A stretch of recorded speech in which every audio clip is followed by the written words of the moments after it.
ಓಂ ನಾರಾಯಣಃ ಪರೋ ವ್ಯಕ್ತಾತ್ ಅಂಡಮವ್ಯಕ್ತಸಂಭವಂ ಅಂಡಸ್ಯಾಂತಸ್ತ್ವಿಮೇ ಲೋಕಾಃ ಸಪ್ತದ್ವೀಪಾ ಚ ಮೇದಿನಿ. ಓಂ ಶಾಂತಿ ಶಾಂತಿ ಶಾಂತಿ.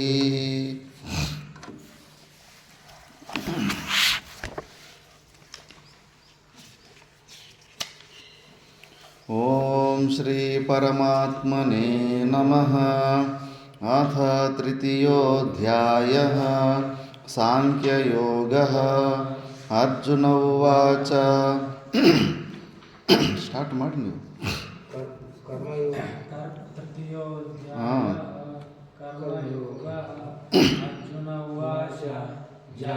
ಕಿಂಚಿತ್ ಕರ್ಮಣಸ್ತೆ ಮತಾ ಬುದ್ಧಿರ್ಜನಾರ್ದನ. तत्किं कर्मणि घोरे मां नियोजयसि केशव. व्यामिश्रेणेव वाक्येन बुद्धिं मोहयसीव मे. तदेकं वद निश्चित्य येन श्रेयोऽहमाप्नुयाम्. श्रीभगवानुवाच. लोकेऽस्मिन् द्विविधा निष्ठा पुरा प्रोक्ता मया नघ. ज्ञानयोगेन साङ्ख्यानां कर्मयोगेन योगिनां. न कर्मणामनारम्भात् पुरुषोऽश्नुते. न च सन्न्यसनादेव सिद्धिं समधिगच्छति. न हि कश्चित् क्षणमपि जातु तिष्ठत्यकर्मकृत्. कार्यते यवशः कर्म सर्वः प्रकृतिजैर्गुणैः. कर्मेन्द्रियाणि संयम्य य आस्ते मनसा स्मरन्. इन्द्रियार्थान् विमूढात्मा मिथ्याचारः स उच्यते. यस्त्विन्द्रियाणि मनसा नियम्यारभतेऽर्जुन. कर्मेन्द्रियै कर्मयोगम् असक्तः स विशिष्यते. नियतं कुरु कर्म त्वं कर्म त्यागो ह्यकर्मणः. शरीरयात्रापि च ते न प्रसिद्ध्येद कर्मणः. यज्ञार्थात् कर्मणोऽन्यत्र लोकोऽयं कर्मबन्धनः. तदर्थं कर्म कौन्तेय मुक्तसङ्गः समाचर. सह यज्ञा प्रजा सृष्ट्वा पुरोवाच प्रजापतिः.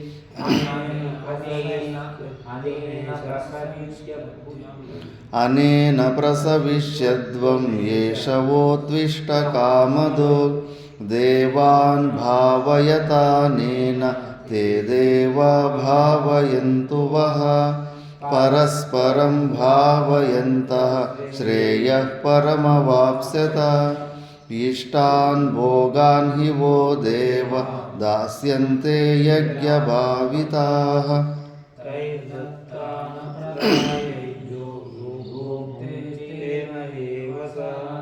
यज्ञशिष्टाशिनः सन्तो मुच्यन्ते सर्वकिल्बिषैः. भुञ्जते ते त्वगं पापा ये पचन्त्यात्मकारणात्. अन्नात् भवन्ति भूतानि पर्जन्यादन्नसम्भवः. यज्ञात् भवति पर्जन्यो यज्ञकर्मसमुद्भवः.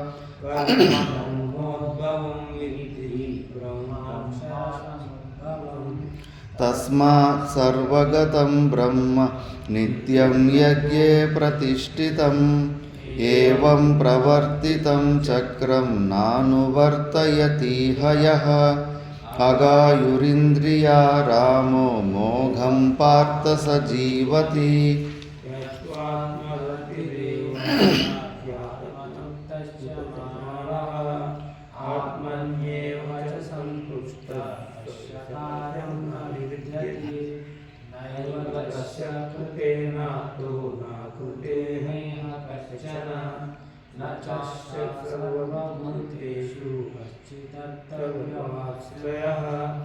तस्मादसक्तः सततं कार्यं कर्म समाचर.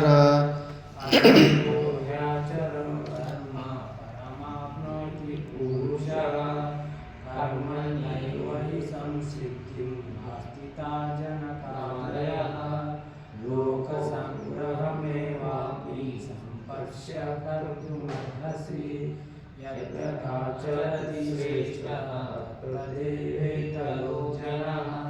स यत्प्रमाणं कुरुते लोकस्तदनुवर्तते न मे पार्थास्ति कर्तव्यं त्रिषु लोकेषु किञ्चन नानवाप्तमवाप्तव्यं वर्त एव च कर्मणि यदि अहं न वर्तेयं जातु कर्मण्यतन्द्रितः मम भक्तानुवर्तन्ते मनुष्या पार्थ सर्वशः उत्सीदेयुर्मे लोका न कुर्यां कर्म चेदहं शङ्करस्य च कर्ताश्चामुपान्यामि मां प्रजाः सर्ता कर्मण्यविद्वांसो यथा कुर्वन्ति भारत कुर्यात् विद्वांस्तथा सक्तः चिकीर्षुर्लोकसङ्ग्रहं न बुद्धिभेदं जनयेत् ज्ञानं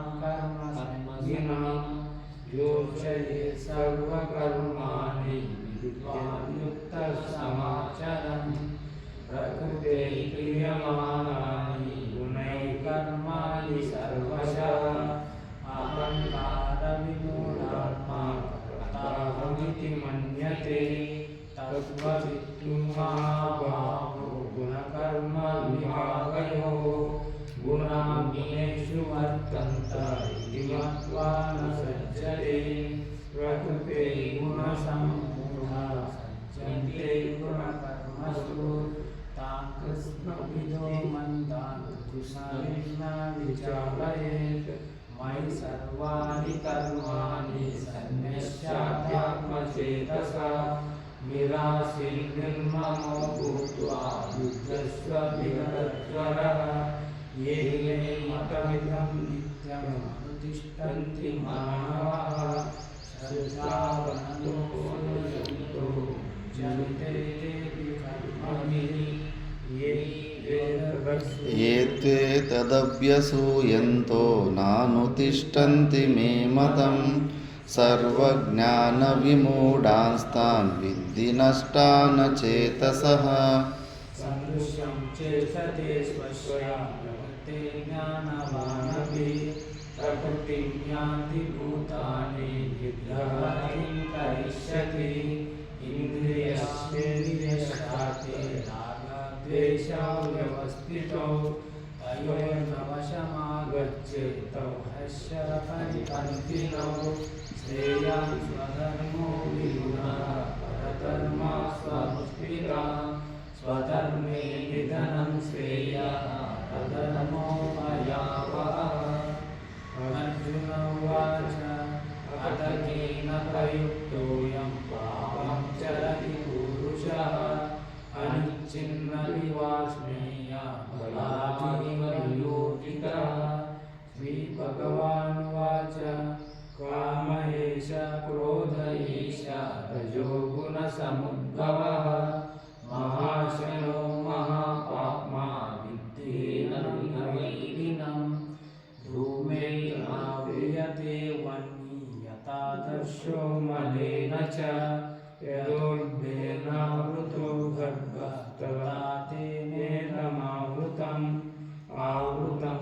ज्ञानमेतेन ज्ञानिनो नित्यवैरिणा कामरूपेण कौन्तेय दुष्पूरेणानलेन च इन्द्रियाणि मनोबुद्धिरस्याधिष्ठानमुच्यते एतैर्विमोहयत्येष ज्ञानमावृत्य देहिनं तस्मात् त्वमिन्द्रियाण्याधो नियम्य हरर्षभ पापानं प्रजह्येनं ज्ञानविज्ञाननाशनम् इन्द्रियाणि पराण्याहुः इन्द्रियभ्यः परं मनसस्तु परा बुद्धिः बुद्धेः परतस्तु स्वः एवं बुद्धेः परं बुद्ध्वा संतप्यात्मानमात्मनः जय शत्रुं महाबाहो कामरूपं दुराचरम् ॐ तत्सदिति श्रीमद्भगवद्गीतासु उपनिषत्सु ब्रह्मविद्यायां योगशास्त्रे श्रीकृष्णार्जुनसंवादे कर्मयोगो नाम तृतीयोऽध्यायः. ನಾವು ಶ್ರೀಮದ್ ಭಗವದ್ಗೀತೆಯ 3ನೇ ಅಧ್ಯಾಯವಾದ ಕರ್ಮಯೋಗದ ಬಗ್ಗೆ ವಿಚಾರ ಮಾಡ್ತಿದ್ವಿ. 9 ಶ್ಲೋಕಗಳ ತನಕ ವಿಚಾರ ಮಾಡಿದ್ದೀವಿ. ಇದರಲ್ಲಿ ಯಜ್ಞಾರ್ಥಾತ್ ಕರ್ಮಣೋನ್ಯತ್ರ ಅಂದರೆ ಈಶ್ವರಾರ್ಪಣ ಬುದ್ಧಿಯಿಂದ ಕರ್ಮಗಳನ್ನು ಮಾಡಿದ್ರೆ ನಿನ್ನನ್ನು ಬಂಧನದಲ್ಲಿ ಇಡಿಸೋದಿಲ್ಲ. ಅದೊಂದು ಉದ್ದೇಶ ಬಿಟ್ಟು ಬೇರೆ ಸ್ವಾರ್ಥದ ಉದ್ದೇಶದಿಂದ ನೀನು ಯಾವ ಕರ್ಮ ಮಾಡಿದ್ರೂ ಕೂಡ ಅದು ಬಂಧನಕ್ಕೆ ಕಾರಣವಾಗುತ್ತೆ ಅಂತ ಹೇಳಿಬಿಟ್ಟು ಅದಕ್ಕೆ ಯಜ್ಞಗಳು ಅಂದರೆ ಕರ್ಮ ಮಾರ್ಗವನ್ನು ಮಾಡ್ತಾನೇ ಇರಬೇಕಂದ್ಬಿಟ್ಟು ನೆಕ್ಸ್ಟ್ ಒಂದು 2-3 ಶ್ಲೋಕದಲ್ಲಿ ಹೇಳ್ತಾರೆ ಹೆಂಗೆ ಕರ್ಮಗಳಿಂದನೇ ಈ ಸೃಷ್ಟಿಯೆಲ್ಲ ಮೇಂಟೈನ್ ಆಗ್ತಾ ಇರೋದು ಅಂತ. ಇತಃ ಚ ಅಧಿಕೃತೇನ ಕರ್ಮ ಕರ್ತವ್ಯಂ ಸಹ ಯಜ್ಞ ಪ್ರಜಾ ಸೃಷ್ಟ್ವಾ ಪುರೋವಾಚ ಪ್ರಜಾಪತಿಃ ಅನೇನ ಪ್ರಸವಿಷ್ಯದ್ವಂ ಏಷವೋತ್ವಿಷ್ಟ ಕಾಮಧುಕ್ ಸಹ ಯಜ್ಞ ಪ್ರಜಾ ಸೃಷ್ಟ್ವಾ ಪುರೋವಾಚ ಪ್ರಜಾಪತಿಃ ಅನೇನ ಪ್ರಸವಿಷ್ಯದ್ವಂ ಏಷವೋತ್ವಿಷ್ಟ ಕಾಮಧುಕ್. ಸಹ ಯಜ್ಞ ಪ್ರಜಾ ಸೃಷ್ಟ್ವಾ ಪುರೋವಾಚ ಪ್ರಜಾಪತಿಃ ಅನೇನ ಪ್ರಸವಿಷ್ಯದ್ವಂ ಏಷವೋತ್ವಿಷ್ಟ ಕಾಮಧುಕ್. ಸಹ ಯಜ್ಞಾಃ ಪ್ರಜಾ ಸೃಷ್ಟ್ವಾ ಪುರೋವಾಚ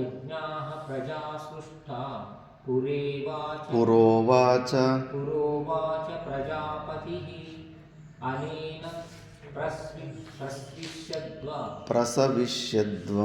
ಅನೇನ ಪ್ರಸವಿಷ್ಯದ್ವಂ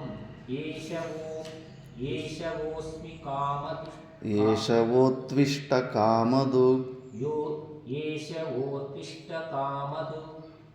ಸಹ ಯಜ್ಞಾಃ ಪ್ರಜಾಃ ಸೃಷ್ಟ್ವಾ ಪುರೋವಾಚ ಪ್ರಜಾಪತಿಃ ಅನೇನ ಪ್ರಸವಿಷ್ಯದ್ವಂ ಏಷವೋತ್ವಿಷ್ಟ ಕಾಮಧುಕ್.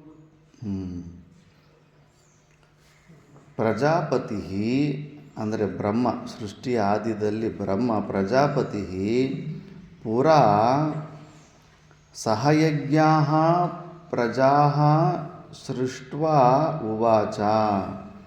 ಆ ಬ್ರಹ್ಮನು ಪೂರ್ವದಲ್ಲಿ ಯಜ್ಞ ಸಮೇತವಾಗಿ ಯಜ್ಞ ದ್ವಾರದಿಂದನೇ ಪ್ರಜೆಗಳನ್ನು ಸೃಷ್ಟಿ ಮಾಡಿ ಈ ಥರ ಹೇಳ್ತಾನೆ. ಏನಂತ?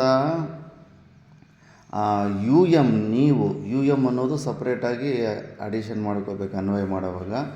ಯೂಯಂ ಅನೇನ ಪರಸ್ಪರವಾಗಿ ಅಂದರೆ ನೀವು ಮತ್ತು ದೇವತೆಗಳು. ಪ್ರಸವಿಷ್ಯತ್ವಂ ಏಷ ವಹ ಇಷ್ಟ ಕಾಮದು ಕಸ್ತ್ಯು ಅಂದರೆ ನಾನು ನಿಮ್ಮನ್ನೆಲ್ಲ ಪ್ರಜೆಗಳನ್ನೆಲ್ಲರನ್ನು ಯಜ್ಞದ ದ್ವಾರದಿಂದನೇ ಉತ್ಪನ್ನ ಮಾಡಿದ್ದೀನಿ. ಯಜ್ಞ ರೂಪದಿಂದನೇ ಎಲ್ಲ ಯಜ್ಞದಿಂದನೇ ಹೊರಗಡೆ ಬರ್ತಾ ಇರ್ತಾರೆ. ಆದ್ದರಿಂದ ಇದು ಸಿಸ್ಟಮಲ್ಲಿ ಪ್ರತಿಯೊಂದು ಒಂದಕ್ಕೆ ಒಂದು ಲಿಂಕ್ ಇರುತ್ತೆ. ಇವಾಗ ಪ್ರಪಂಚದಲ್ಲಿ 84 ಲಕ್ಷ ಜೀವಿಗಳಿದ್ದಾವೆ. ಸೈಂಟಿಸ್ಟು ಕೂಡ ಇದು ಮಾಡಿದ್ದಾರೆ. ಪ್ರಪಂಚದಲ್ಲಿ ಇರುವೆಗಳೇ ಇಲ್ಲದಿರ ಎಷ್ಟು ದಿವಸ ಈ ಪ್ರಪಂಚ ಉಳಿಯುತ್ತೆ ಅಂತ. ಇರುವೆಗಳೆಲ್ಲ ಖಾಲಿ ಆಗಿಬಿಟ್ರೆ 3 ತಿಂಗಳಲ್ಲೇನೋ ಪ್ರಪಂಚ ನಾಶ ಆಗಿಬಿಡುತ್ತಂತೆ. ಒಂದೊಂದು ಜೀವಿ ಇಲ್ಲ ಅಂದರೆ ಈ ಪ್ರಪಂಚ ಹೆಂಗೆ ನಿಲ್ಲುತ್ತೆ ಅಂತ. ಪ್ರತಿಯೊಂದು ಜೀವಿಯೂ ಅವಶ್ಯಕತೆ ಇದೆ. ಎರೆಹುಳ ಗೊಬ್ಬರ ಮಾಡ್ತಾ ಇರುತ್ತೆ, ಹಾವು ವಿಷವಾದ ವಾಯುಗಳನ್ನು ಭಕ್ಷಣೆ ಮಾಡ್ತಾ ಇರುತ್ತೆ, ಪಕ್ಷಿಗಳು ರೈತರು ಬೆಳೆಯಲ್ಲಿರುವಂಥ ಹುಳುಗಳನ್ನು ತಿಂತಾ ಇರ್ತವೆ. ಒಂದರಿಂದ ಒಂದು ಲಿಂಕ್ ಇರುತ್ತೆ. ಆ ಲಿಂಕ್ ಇರೋದರಿಂದ ಎಲ್ಲವನ್ನು ಸಿಸ್ಟಮ್ಯಾಟಿಕ್ಕಾಗಿ ಬ್ಯಾಲೆನ್ಸ್ ಮಾಡ್ಕೊತ ಹೋಗ್ತಾ ಇರಬೇಕು. ಇನ್ನು ಮನುಷ್ಯ ಒಬ್ಬನೇ ದರಿದ್ರ ಅಂತೆ. ಮನುಷ್ಯ ಸತ್ತೋಗ್ಬಿಟ್ರೆಗನ ಪ್ರಕೃತಿಯಲ್ಲಿರೋ ಎಲ್ಲ 84 ಲಕ್ಷ ಜೀವರಾಶಿಗಳು ತುಂಬ ಚೆನ್ನಾಗಿ ಬೆಳೀತಾವಂತೆ. ಆದರೆ 84 ಲಕ್ಷ ಜೀವರಾಶಿಯಲ್ಲಿ ಒಂದು ಜೀವರಾಶಿ ಹಂತವಾಯ್ತು ಅಂದ್ರೆಗನ ಇಂಬ್ಯಾಲೆನ್ಸ್, ಪ್ರಕೃತಿ ಇಂಬ್ಯಾಲೆನ್ಸ್ ಆಗಿಬಿಡುತ್ತಂತೆ. ಒಂದಕ್ಕೊಂದು ಲಿಂಕ್ ಇರುತ್ತೆ. ಆದ್ದರಿಂದ ಎಷ್ಟೋ ವಿಷಯಗಳು ಹಂಗೆ ಲಿಂಕ್ ಇಟ್ಕೊಂಡು ಪರಮಾತ್ಮರಿಗೆ ಅದು ಇಷ್ಟೊಂದು ವೈಡಾಗಿರೋ ಇಷ್ಟೊಂದು ಸಾವಿರಾರು ಲಕ್ಷಾಂತರ ವಸ್ತುಗಳ ಬಗ್ಗೆ ನಮಗೆ ಯೋಚನೆ ಮಾಡೋಷ್ಟು ಶಕ್ತಿ ಕೂಡ ಇರೋದಿಲ್ಲ. ಅದಕ್ಕೆ ಭಗವಂತನು ಹೆಂಗೆ ಜೀವನ ನಡೆಸಬೇಕಂತ ಒಂದು ವಿಧಾನ ಕೊಟ್ಟಿದ್ದಾನೆ. ಅದಕ್ಕೆ ಈ ಯಜ್ಞಗಳು ಏನಂದರೆ ಸ್ವವರ್ಣಾಶ್ರಮ ಧರ್ಮಗಳಿದ್ದಾವೆ, ಇವು ನೀವು ಮಾಡ್ಕೊತ ಹೋಗ್ತಾ ಇದ್ದರೆ ನಾವು ಹೇಳಿದ ಪ್ರಕಾರದಲ್ಲಿ ಆಟೋಮೆಟಿಕ್ಕಾಗಿ ಪ್ರಕೃತಿಯಲ್ಲಿ ಬ್ಯಾಲೆನ್ಸ್ ಹಂಗೆ ಇರುತ್ತೆ. ಆ ಬ್ಯಾಲೆನ್ಸನ್ನು ಮೇಂಟೈನ್ ಹೋಗ್ಬೇಕಂದ್ಬಿಟ್ಟು ಅದಕ್ಕೆ ಪರಸ್ಪರವಾಗಿ ನೀವು ದೇವತೆಗಳು ನೀವು ಮಾಡೋ ಯಜ್ಞದಿಂದ ನೀವು ಕೊಡೋ ಆವಿಷದಿಂದ ದೇವತೆಗಳಿಗೆ ಅಲ್ಲಿ ಆಹಾರ ಸಿಗ್ದಂಗೆ ಇದು. ಇಂದ್ರಾಯ ಸ್ವಾಹ ನ ಇದಂ ನ ಮಮ ಅಂದ್ಬಿಟ್ಟು ಅದು ಅವ್ರಿಗೆ ಸರಿಯಾದ ಸಮಯದಲ್ಲಿ ನೀವು ಆವಿಷ ಕೊಡಲಿಲ್ಲ ಅಂದರೆ ಅವರು ದೇವತೆಗಳು ಬಲಹೀನ ಆಗ್ತಾರೆ. ಅದಕ್ಕೆ ಅಕಾಲ ವರ್ಷಗಳು, ಸಮಯ ಇಲ್ಲದೆ ಇರೋ ಅಕಾಲ ವರ್ಷಗಳು, ಟೆಂಪರೇಚರ್ ಹಾಕಿ ಬೆಳೀತಾ ಹೋಗ್ತಾ ಇದೆ. ದೇವತೆಯ ಅನುಗ್ರಹ ಸೂರ್ಯದೇವನು ಅಗ್ನಿದೇವರ ಅನುಗ್ರಹ ಕಡಿಮೆ ಆಗ್ತಾ ಇದೆ, ಅದಕ್ಕೆ ಹೀಟ್ ಜಾಸ್ತಿ ಆಗ್ತಾ ಇರುತ್ತೆ. ಎಲ್ಲವೂ ಸೈನ್ಸ್ ಪ್ರಕಾರದಲ್ಲಿ ಯೋಚನೆ ಮಾಡಿದ್ರೂ ಕೂಡ ಒಂದಕ್ಕೊಂದು ಲಿಂಕ್ ಇರುತ್ತೆ. ಟಾಟಾ ಇನ್ಸ್ಟಿಟ್ಯೂಟ್ನಲ್ಲಿ ಬೆಂಗಳೂರಿನಲ್ಲಿ ಕೇವಲ ಯಜ್ಞದಲ್ಲಿ ಉಪಯೋಗಿಸೋ ಸಾಮಗ್ರಿಗಳೆಲ್ಲ ದೊಡ್ಡ ದೊಡ್ಡ ಯಜ್ಞ ಥರ ಸುಮ್ಮನೆ ಮಾಡಿಸ್ಬಿಟ್ಟು ಮಂತ್ರ ಎಲ್ಲ ಏನಿಲ್ಲ, ಕೇವಲ ಆ ವಸ್ತುಗಳನ್ನೆಲ್ಲ ಹಾಕಿ ತುಪ್ಪ ಹಾಕಿ ಬೆಂಕಿ ಹಚ್ಚಿ ನೋಡ್ತಾಳೆ. ಏನೋ ಒಂದು ಇದ್ರ ಹಿಂದುಗಡೆ ಒಂದು ಸೈನ್ಸ್ ಇರಬೇಕು, ಯಾವ ಥರ ಲಾಭ ಇದೆ ಪ್ರಪಂಚಕ್ಕೆ, ಇದರಿಂದ ಏನು ಲಾಭ ಇದೆ ಅಂತೆಲ್ಲ ಟೆಸ್ಟ್ ಮಾಡಿ ನೋಡಿದ್ರೆ ಯಾವ ಜಾಗದಲ್ಲಿ ಈ ಹವನ ಕ್ರಿಯೆ ಯಜ್ಞ ಮಾಡಿದರೆ ಮೇಲುಗಡೆ ಅಲ್ಲಿ ಹೋದರೆ ಮಲಿನವಾದಂಥ ಓಝೋನ್ ಲೇಯರು ಪ್ಯೂರಿಫೈ ಆಗಿಬಿಟ್ಟು ಫುಲ್ಲು ಬಲ ಬಂದುಬಿಟ್ಟಿತ್ತಂತೆ. ಅಲ್ಲಿ ಆ ಬಿಸಿಲು ಮತ್ತೆ ಯಜ್ಞ ಮಾಡಿದ ಜಾಗದಲ್ಲಿ ಅದು ಪಕ್ಕದಲ್ಲಿ ಆ ಇನ್ಸ್ಟಿಟ್ಯೂಟ್ ಪಕ್ಕದಲ್ಲೇ ಬಿಸಿಲು ಮಧ್ಯಾಹ್ನದ ಹೊತ್ತು 1.5 ಡಿಗ್ರಿ 2 ಡಿಗ್ರಿ ಹೆಚ್ಚು. ಈ ಯಜ್ಞ ಮಾಡಿದ ಜಾಗದಲ್ಲಿ ಒಳಗಡೆ ಥರ್ಮೋಮೀಟ್ರ್ ತೊಗೊಂಬಂದರೆ 1.5 ಡಿಗ್ರಿ ಕಡಿಮೆ ತೋರಿಸ್ತಾ ಇದೆ ಅಂತ. ಯಾಕಂದರೆ ಮೇಲ್ಗಡೆ ಇರೋ ಓಝೋನ್ ಲೇಯರ್ ರಿಪೇರಿ ಆಗಿಬಿಟ್ಟಿದೆ. ಆ ಥರ ಎಷ್ಟೋ ಲಾಭಗಳಿರ್ತವೆ. ದೇವತೆ ಅಂದರೆ ಏನು, ನಾವು ಬರೀ ಶರೀರದಲ್ಲಿ ಊಹನೆ ಮಾಡ್ಕೊಂಡು ಇರ್ತೀವಿ. ಪ್ರತಿಯೊಂದು ವಸ್ತುವಲ್ಲಿ ಅನುಗ್ರಹ ದೇವತೆ. ಈಗ ಶರೀರ ಈ ಶರೀರಕ್ಕೆ ನಾವು ಅಭಿಮಾನಿ ದೇವತೆ ಅಲ್ಲ. ಈ ಶರೀರದಲ್ಲಿ ಯಾವ ಪಾರ್ಟಿಗೆ ಏನಾದರೂ ಹೆಚ್ಚು ಕಡಿಮೆ ನಮಗೆ ನೋವು ಆಗುತ್ತಾ ಇಲ್ವಾ? ಮತ್ತು ಪೃಥ್ವಿ ಕೂಡ ಒಂದು ಶರೀರ, ಒಂದು ದೇವತೆಯ ಶರೀರ. ಪೃಥ್ವಿದಲ್ಲಿ ನಾವು ಅಣುಬಾಂಬು ಅದು ಇದು ಹಾಕಿದ್ರೆ ಪೃಥ್ವಿ ದೇವತೆ ಕೂಡ ನೋವಾಗುತ್ತೆ.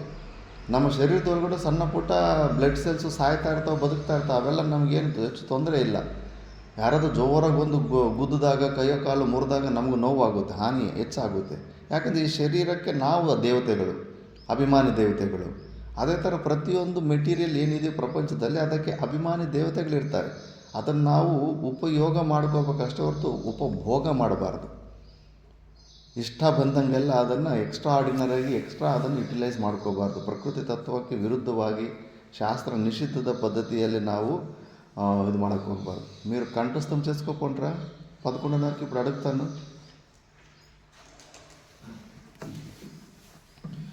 ಆದ್ದರಿಂದ ಶಾಸ್ತ್ರ ಹೇಳ್ದಂಗೆ ಮಾಡ್ಕೊತ ಹೋಗ್ತಾ ಇರಬೇಕು. ಸುಮಾರು ಜನ ಕುತರ್ಕಗಳು ಮಾಡ್ತಾರೆ.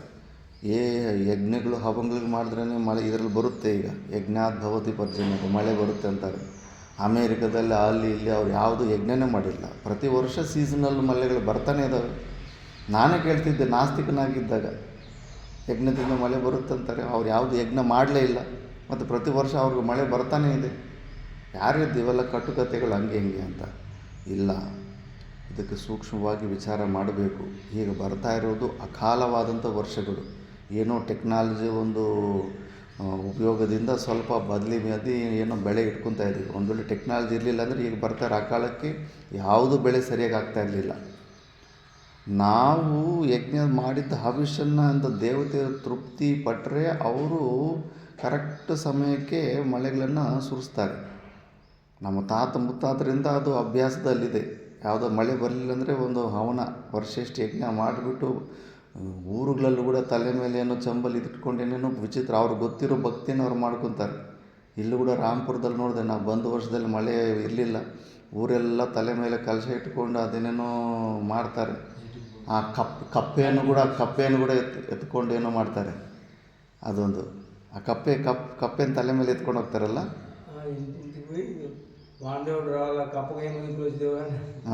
ಅದೇನೋ ಎಲ್ಲ ಶಾಸ್ತ್ರಗಳು ಮಾಡ್ತಾರೆ. ಭಜನೆ ಮಾಡಿಕೊಂಡು ಊರೆಲ್ಲ ಸುತ್ತಾಡಿ ದೇವಾಲಯಕ್ಕೆ ಅದಕ್ಕೆ ಹಾಕಿಸಿ. ಆವತ್ತು ನಾನು ರಾಮಪುರದಲ್ಲಿ ಹೋಗಿದ್ದೆ. ಆವತ್ತು ಬೆಳಗ್ಗೆ ಹಂಗೆ ಮಾಡಿದರು. ರಾತ್ರಿ ಮಳೆ ಬಂತು. 11:30 12 ಗಂಟೆ ಕರೆಕ್ಟಾಗಿ, ಸ್ವಲ್ಪ ಜಾಸ್ತಿ ಬರಲಿಲ್ಲ, ಬಟ್ ಸ್ವಲ್ಪ ಮಳೆ ಬಂತು. ಆ ಥರ ಒಂದಕ್ಕೊಂದು ಲಿಂಕ್ ಇರುತ್ತೆ. ನಾವೆಲ್ಲ ಸಾಮಾನ್ಯ ದೃಷ್ಟಿಯಿಂದ ನೋಡೋಕ್ಕೆ ಹೋದ್ರೆಗನ ಎಲ್ಲ ವೇಸ್ಟು, ಅನ್ನೆಸೆಸರಿ, ಅಂಧವಿಶ್ವಾಸ ಅನಿಸುತ್ತೆ.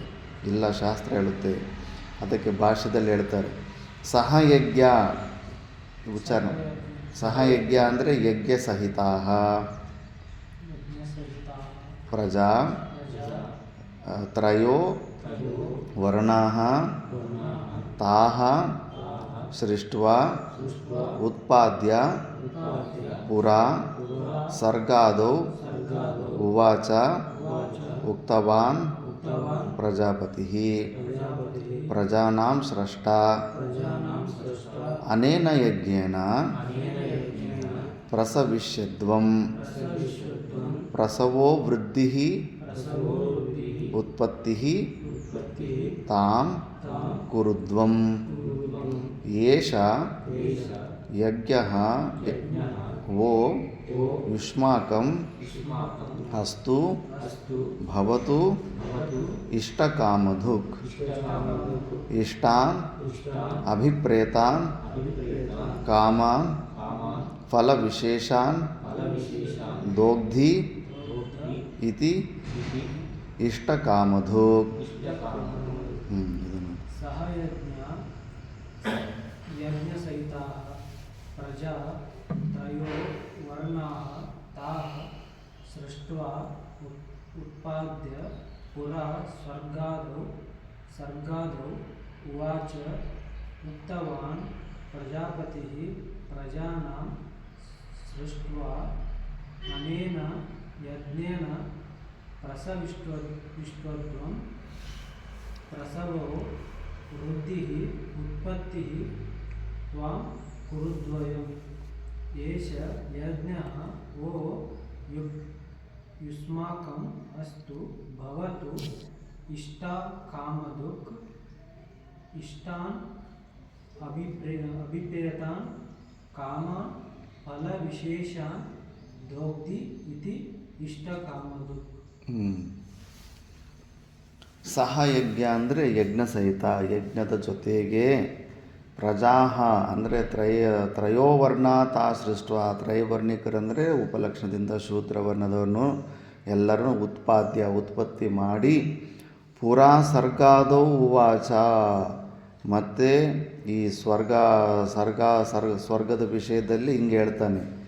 ಪ್ರಜಾಪತಿ ಯಾರು ಅಂದರೆ ಪ್ರಜಾನಾಂ ಸ್ರಷ್ಟ, ಪ್ರಜೆಗಳನ್ನು ಉತ್ಪತ್ತಿ ಮಾಡಿರುವಂಥ ಪ್ರಜಾಪತಿ ಬ್ರಹ್ಮ. ಮೊದಲನೇ ಶರೀರಿ ಹಿರಣ್ಯಗರ್ಭ, ಫಸ್ಟು ಶರೀರ, ಆತನೇ ಸೃಷ್ಟಿ ಮಾಡೋದು. ಅನೇನ ಯಜ್ಞೇನ, ಈ ಯಜ್ಞದ್ವಾರ ಪ್ರಸವಿಷ್ಯದ್ದು ಅಂದರೆ ಪ್ರಸವೋ ವೃದ್ಧಿ ಅಂದರೆ ಉತ್ಪತ್ತಿ ತಾಂ ಕುರುದ್ವಂ, ನೀವು ವೃದ್ಧಿಯನ್ನು ಹೊಂದುತ್ತಾ ಇರಿ ಯಜ್ಞಗಳನ್ನು ಮಾಡ್ಕೊತ ಅಂತ.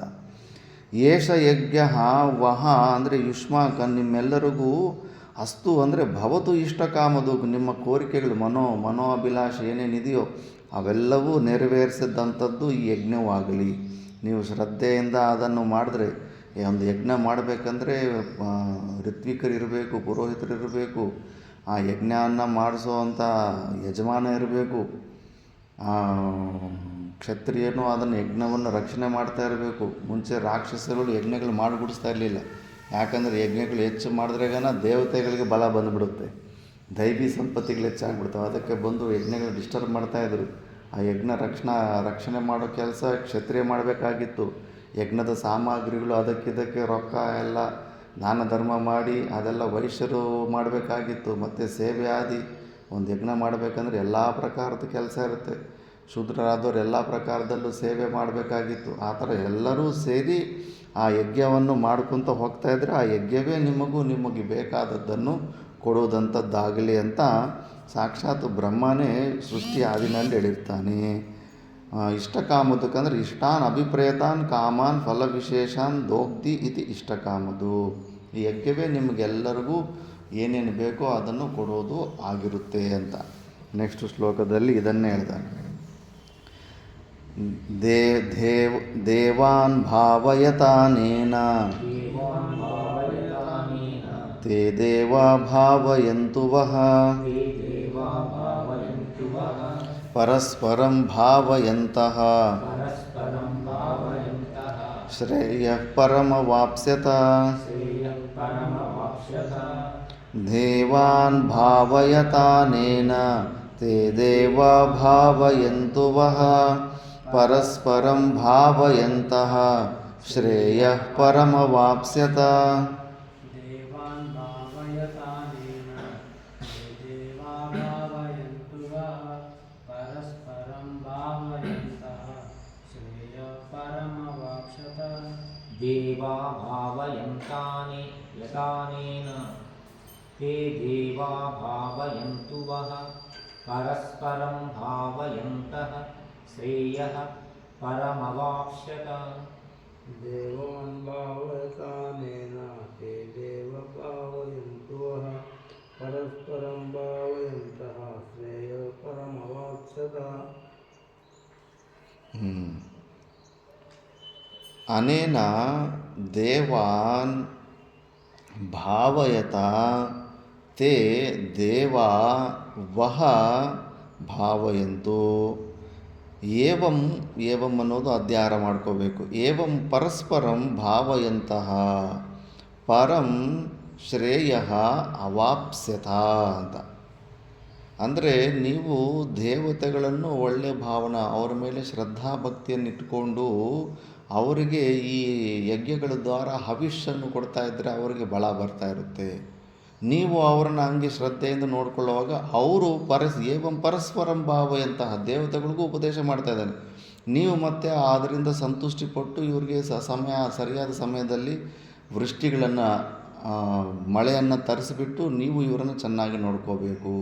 ಆದ್ದರಿಂದ ಇಬ್ಬರು ಈ ಥರ ಪರಮವಾದಂಥ ಕಲ್ಯಾಣ ಮಾರ್ಗವನ್ನು ಇಬ್ಬರು ಹೊಂದಬಹುದು ಅಂತ ಇದರಲ್ಲಿ ಹೇಳ್ತಾ ಇದ್ದಾನೆ. ಪರಸ್ಪರವಾಗಿ ಒಬ್ರಿಗೊಬ್ಬರು ಲಿಂಕ್ ಇರುತ್ತೆ.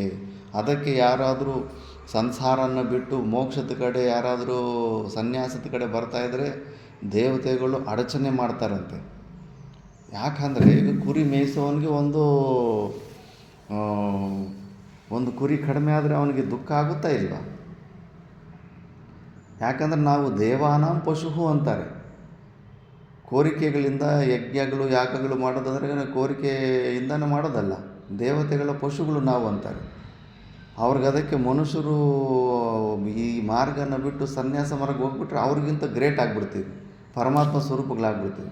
ಅದಕ್ಕೆ ಆ ದೇವತೆಗಳೇ ಹೆಂಡತಿ ರೂಪದಲ್ಲಿ, ಮಕ್ಕಳ ರೂಪದಲ್ಲಿ, ತಂದೆ ತಾಯಿ ರೂಪದಲ್ಲಿ ಅವ್ರ ಶರೀರದಲ್ಲಿ ಆವಾಹಿತವಾಗಿಬಿಟ್ಟು ವಿಪರೀತವಾಗಿ ಎಮೋಷ್ನಲ್ ಬ್ಲ್ಯಾಕ್ಮೇಲ್ ಮಾಡಿಬಿಟ್ಟು ಆ ಸನ್ಯಾಸ ಮಾರ್ಗಕ್ಕೆ ಹೋಗಿದ್ರೆ ನಿಲ್ಲಿಸ್ಬಿಡ್ತಾರಂತೆ. ಆವಾಗ ಮುಮುಕ್ಷು ಕೂಡ ಎಮೋಷ್ನಲ್ ಸಣ್ಣ ವಯಸ್ಸಿಂದ ಎಮೋಷ್ನಿಂದ ಬೆಳೆದಿರ್ತಾನೆ. ಪಾಪ ನಾನಿಲ್ಲ ಅಂದರೆ ಅವರು ತುಂಬ ಕಷ್ಟಪಡ್ತಾರೆ, ಪಾಪ ಏನು ಮಾಡೋದು ಅಂತ ಮತ್ತೆ ವಾಪಸ್ ಹೋಗ್ಬಿಡ್ತಾನೆ. ಕೇಲ್ಕತಮ್ ದುಃಖಾನ್ ಬಂತು. ಇನ್ನು ಸನ್ಯಾಸ ದೀಕ್ಷೆ ಸಮಯದಲ್ಲಿ ಇನ್ನೂ ಹೆಚ್ಚಂಗೆ ಮಾಡ್ತಾರೆ. ಬೇಗಂತ ಅಷ್ಟೇ ಇನ್ನೇನು ಸನ್ಯಾಸ ದೀಕ್ಷೆ ಆಗ್ಬಿಡ್ತಾ ಇರ್ತವೆ 1 ತಿಂಗಳು 2 ತಿಂಗಳು. ಆವಾಗಲೇ ಕರೆಕ್ಟಾಗಿ ದೇವತೆಗಳು ಹೆಂಡತಿಯಲ್ಲಿ ಮಕ್ಕಳಲ್ಲಿ ಸೇರ್ಕೊಂಡ್ಬಿಟ್ಟು ಬಂದುಬಿಟ್ಟು ಸನ್ಯಾಸ ದೀಕ್ಷೆನ ಕೂಡ ಕ್ಯಾನ್ಸಲ್ ಮಾಡಿಸ್ಬಿಟ್ಟು ಹೊರಟೋಗ್ಬಿಡ್ತಾರೆ. ಅಷ್ಟೇ ಅಲ್ಲ, ಮತ್ತು ಹೆಂಡತಿ ಮಕ್ಕಳು ಎಲ್ಲ ಸಂಬಂಧ ಹೆಚ್ಚಿದ್ದಾಗ ದೀಕ್ಷೆ ಕೊಡೋರು ಏನು ಮಾಡ್ತಾರೆ? ಓಹ್, ಈತನಿಗಿನ್ನೂ ಮಮಕಾರ ಹೋಗಿಲ್ಲ ಪರಿವಾರದ ಮೇಲೆ, ಅದಕ್ಕೆ ಕ್ಯಾನ್ಸಲ್ ಅಂದ್ಬಿಟ್ಟು ಅಷ್ಟೇ ದೇವತೆಗಳ ಕೆಲಸ ಬಂದು ಮಾಡಿಬಿಟ್ಟಿರ್ತಾರೆ. ಇವರಿಗೆ ಮುಮುಕ್ಷುಗೆ ಅರ್ಥನೇ ಆಗಿರೋದಿಲ್ಲ ಯಾಕೆ ಕ್ಯಾನ್ಸಲ್ ಆಯಿತು ಸನ್ಯಾಸ ದೀಕ್ಷೆ ಅಂತ.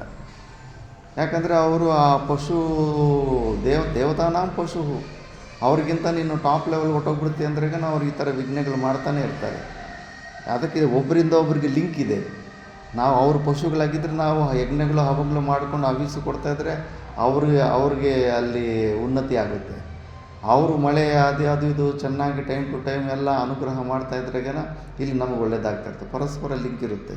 ಅದನ್ನೇ ಭಾಷೆದಲ್ಲಿ ಹೇಳ್ತಾರೆ, ದೇವಾನ್ ಇಂದ್ರಾದೀನ್ ಭಾವಯತ ವರ್ಧಯತ ಅನೇನ ಯಜ್ಞೇನ ತೇ ದೇವ ಭಾವಯಂತು ಆಪ್ಯಾಯಯಂತು ವೃಷ್ಟ್ಯಾದಿನ ವೋ ಯುಷ್ಮಾನ್ ಏವಂ ಪರಸ್ಪರಂ ಅನ್ಯೋನ್ಯಂ ಭಾವಯಂತಹ ಶ್ರೇಯಃ ಪರಂ ಮೋಕ್ಷಲಕ್ಷಣಂ मोक्षलक्षणं ಜ್ಞಾನಪ್ರಾಪ್ತಿಕ್ರಮೇಣ ज्ञानप्राप्तिक्रमेण ಅವಾಪ್ಸ್ಯತ अवाप्स्यत ಸ್ವರ್ಗಂ ವಾ स्वर्गं वा ಪರಂ ಶ್ರೇಯಃ परं श्रेयः ಅವಾಪ್ಸ್ಯತ. अवाप्स्यत ಹ್ಮ್. देवान् इन्द्रादीन् भावयत वर्धयत् अनेन यज्ञेन ते देवा भावयन्तु ಆಪ್ಯಾಯಯಂತು आप्यायन्तु ವೃಷ್ಟ್ಯಾದಿನ वृष्ट्यादिना वो युष्मान् ಹ್ಮ್. एवं परस्परं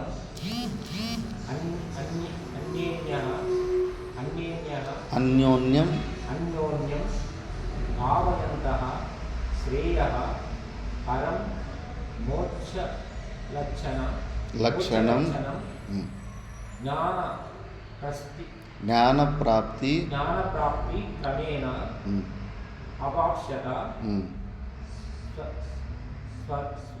स्वर्गं ಹ್ಮ್. वा परं श्रेयः ಹ್ಮ್.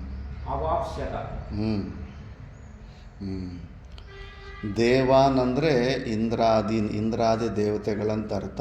ಭಾವಯತಃ ಅಂತ ಶ್ಲೋಕದಲ್ಲಿದೆ. ಅದರ ಅರ್ಥ ಅಂದರೆ ವರ್ಧಯತ ಅಂದರೆ ಅವರನ್ನು ಉದ್ಧಾರ ಮಾಡಬೇಕು. ಯಾವುದರಿಂದ ಉದ್ಧಾರ ಮಾಡಬೇಕು? ಅನೇನ ಯಜ್ಞಗಳಿಂದ ದೇವತೆಗಳನ್ನು ಉದ್ಧಾರ ಮಾಡಬೇಕು.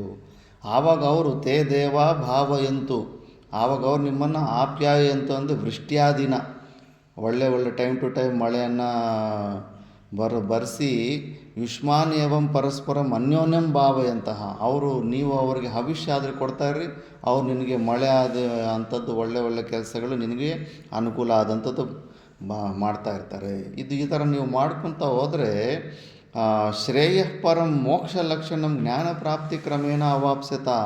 ಫಸ್ಟು ಕೋರಿಕೆಯಿಂದ ಕರ್ತೃತ್ವ ಭಾವದಿಂದ ಮಾಡಿದ್ರೂ ಕೂಡ ಮತ್ತೆ ನೀವು ಅದನ್ನು ಸ್ವಲ್ಪ ವಿಚಾರ ಮಾಡಿ ಅದನ್ನೇ ನಿಷ್ಕಾಮ ಭಾವದಿಂದ ಸ್ವಾರ್ಥ ಇಲ್ಲದಿರ ಅದೇ ಯಜ್ಞನೇ ನೀನು ಫಲಾಪೇಕ್ಷೆ ರಹಿತವಾಗಿ ಲೋಕ ಸಂಗ್ರಹಾರ್ಥವಾಗಿಲ್ಲ ಈಶ್ವರಾರ್ಪಣ ಬುದ್ಧಿಯಿಂದ ನೀನು ಮಾಡಿದಾಗ ಅದೇ ನಿನಗೆ ಸ್ವರ್ಗಂ ವಾ ಪರಂ ಶ್ರೇಯ ಅವಾಪ್ಸ್ಯತ. ನಿನಗೆ ಕೋರಿಕೆ ಇತ್ತಂದ್ರೆ ಸ್ವರ್ಗಾದಿಗಳನ್ನು ಕೊಡಿಸುತ್ತೆ.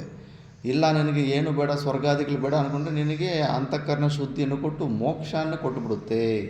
ಅದಕ್ಕೆ ನಿಷ್ಕಾಮ ಕರ್ಮಯೋಗವನ್ನು ನೀನು ಇಷ್ಟದಿಂದ ಕಾಮಿ ಕರ್ಮ ರೂಪದಲ್ಲೂ ಮಾಡಿದ್ರೂ ಕೂಡ ಸ್ವರ್ಗಕ್ಕೆ ಹೋಗ್ತೀನಿ.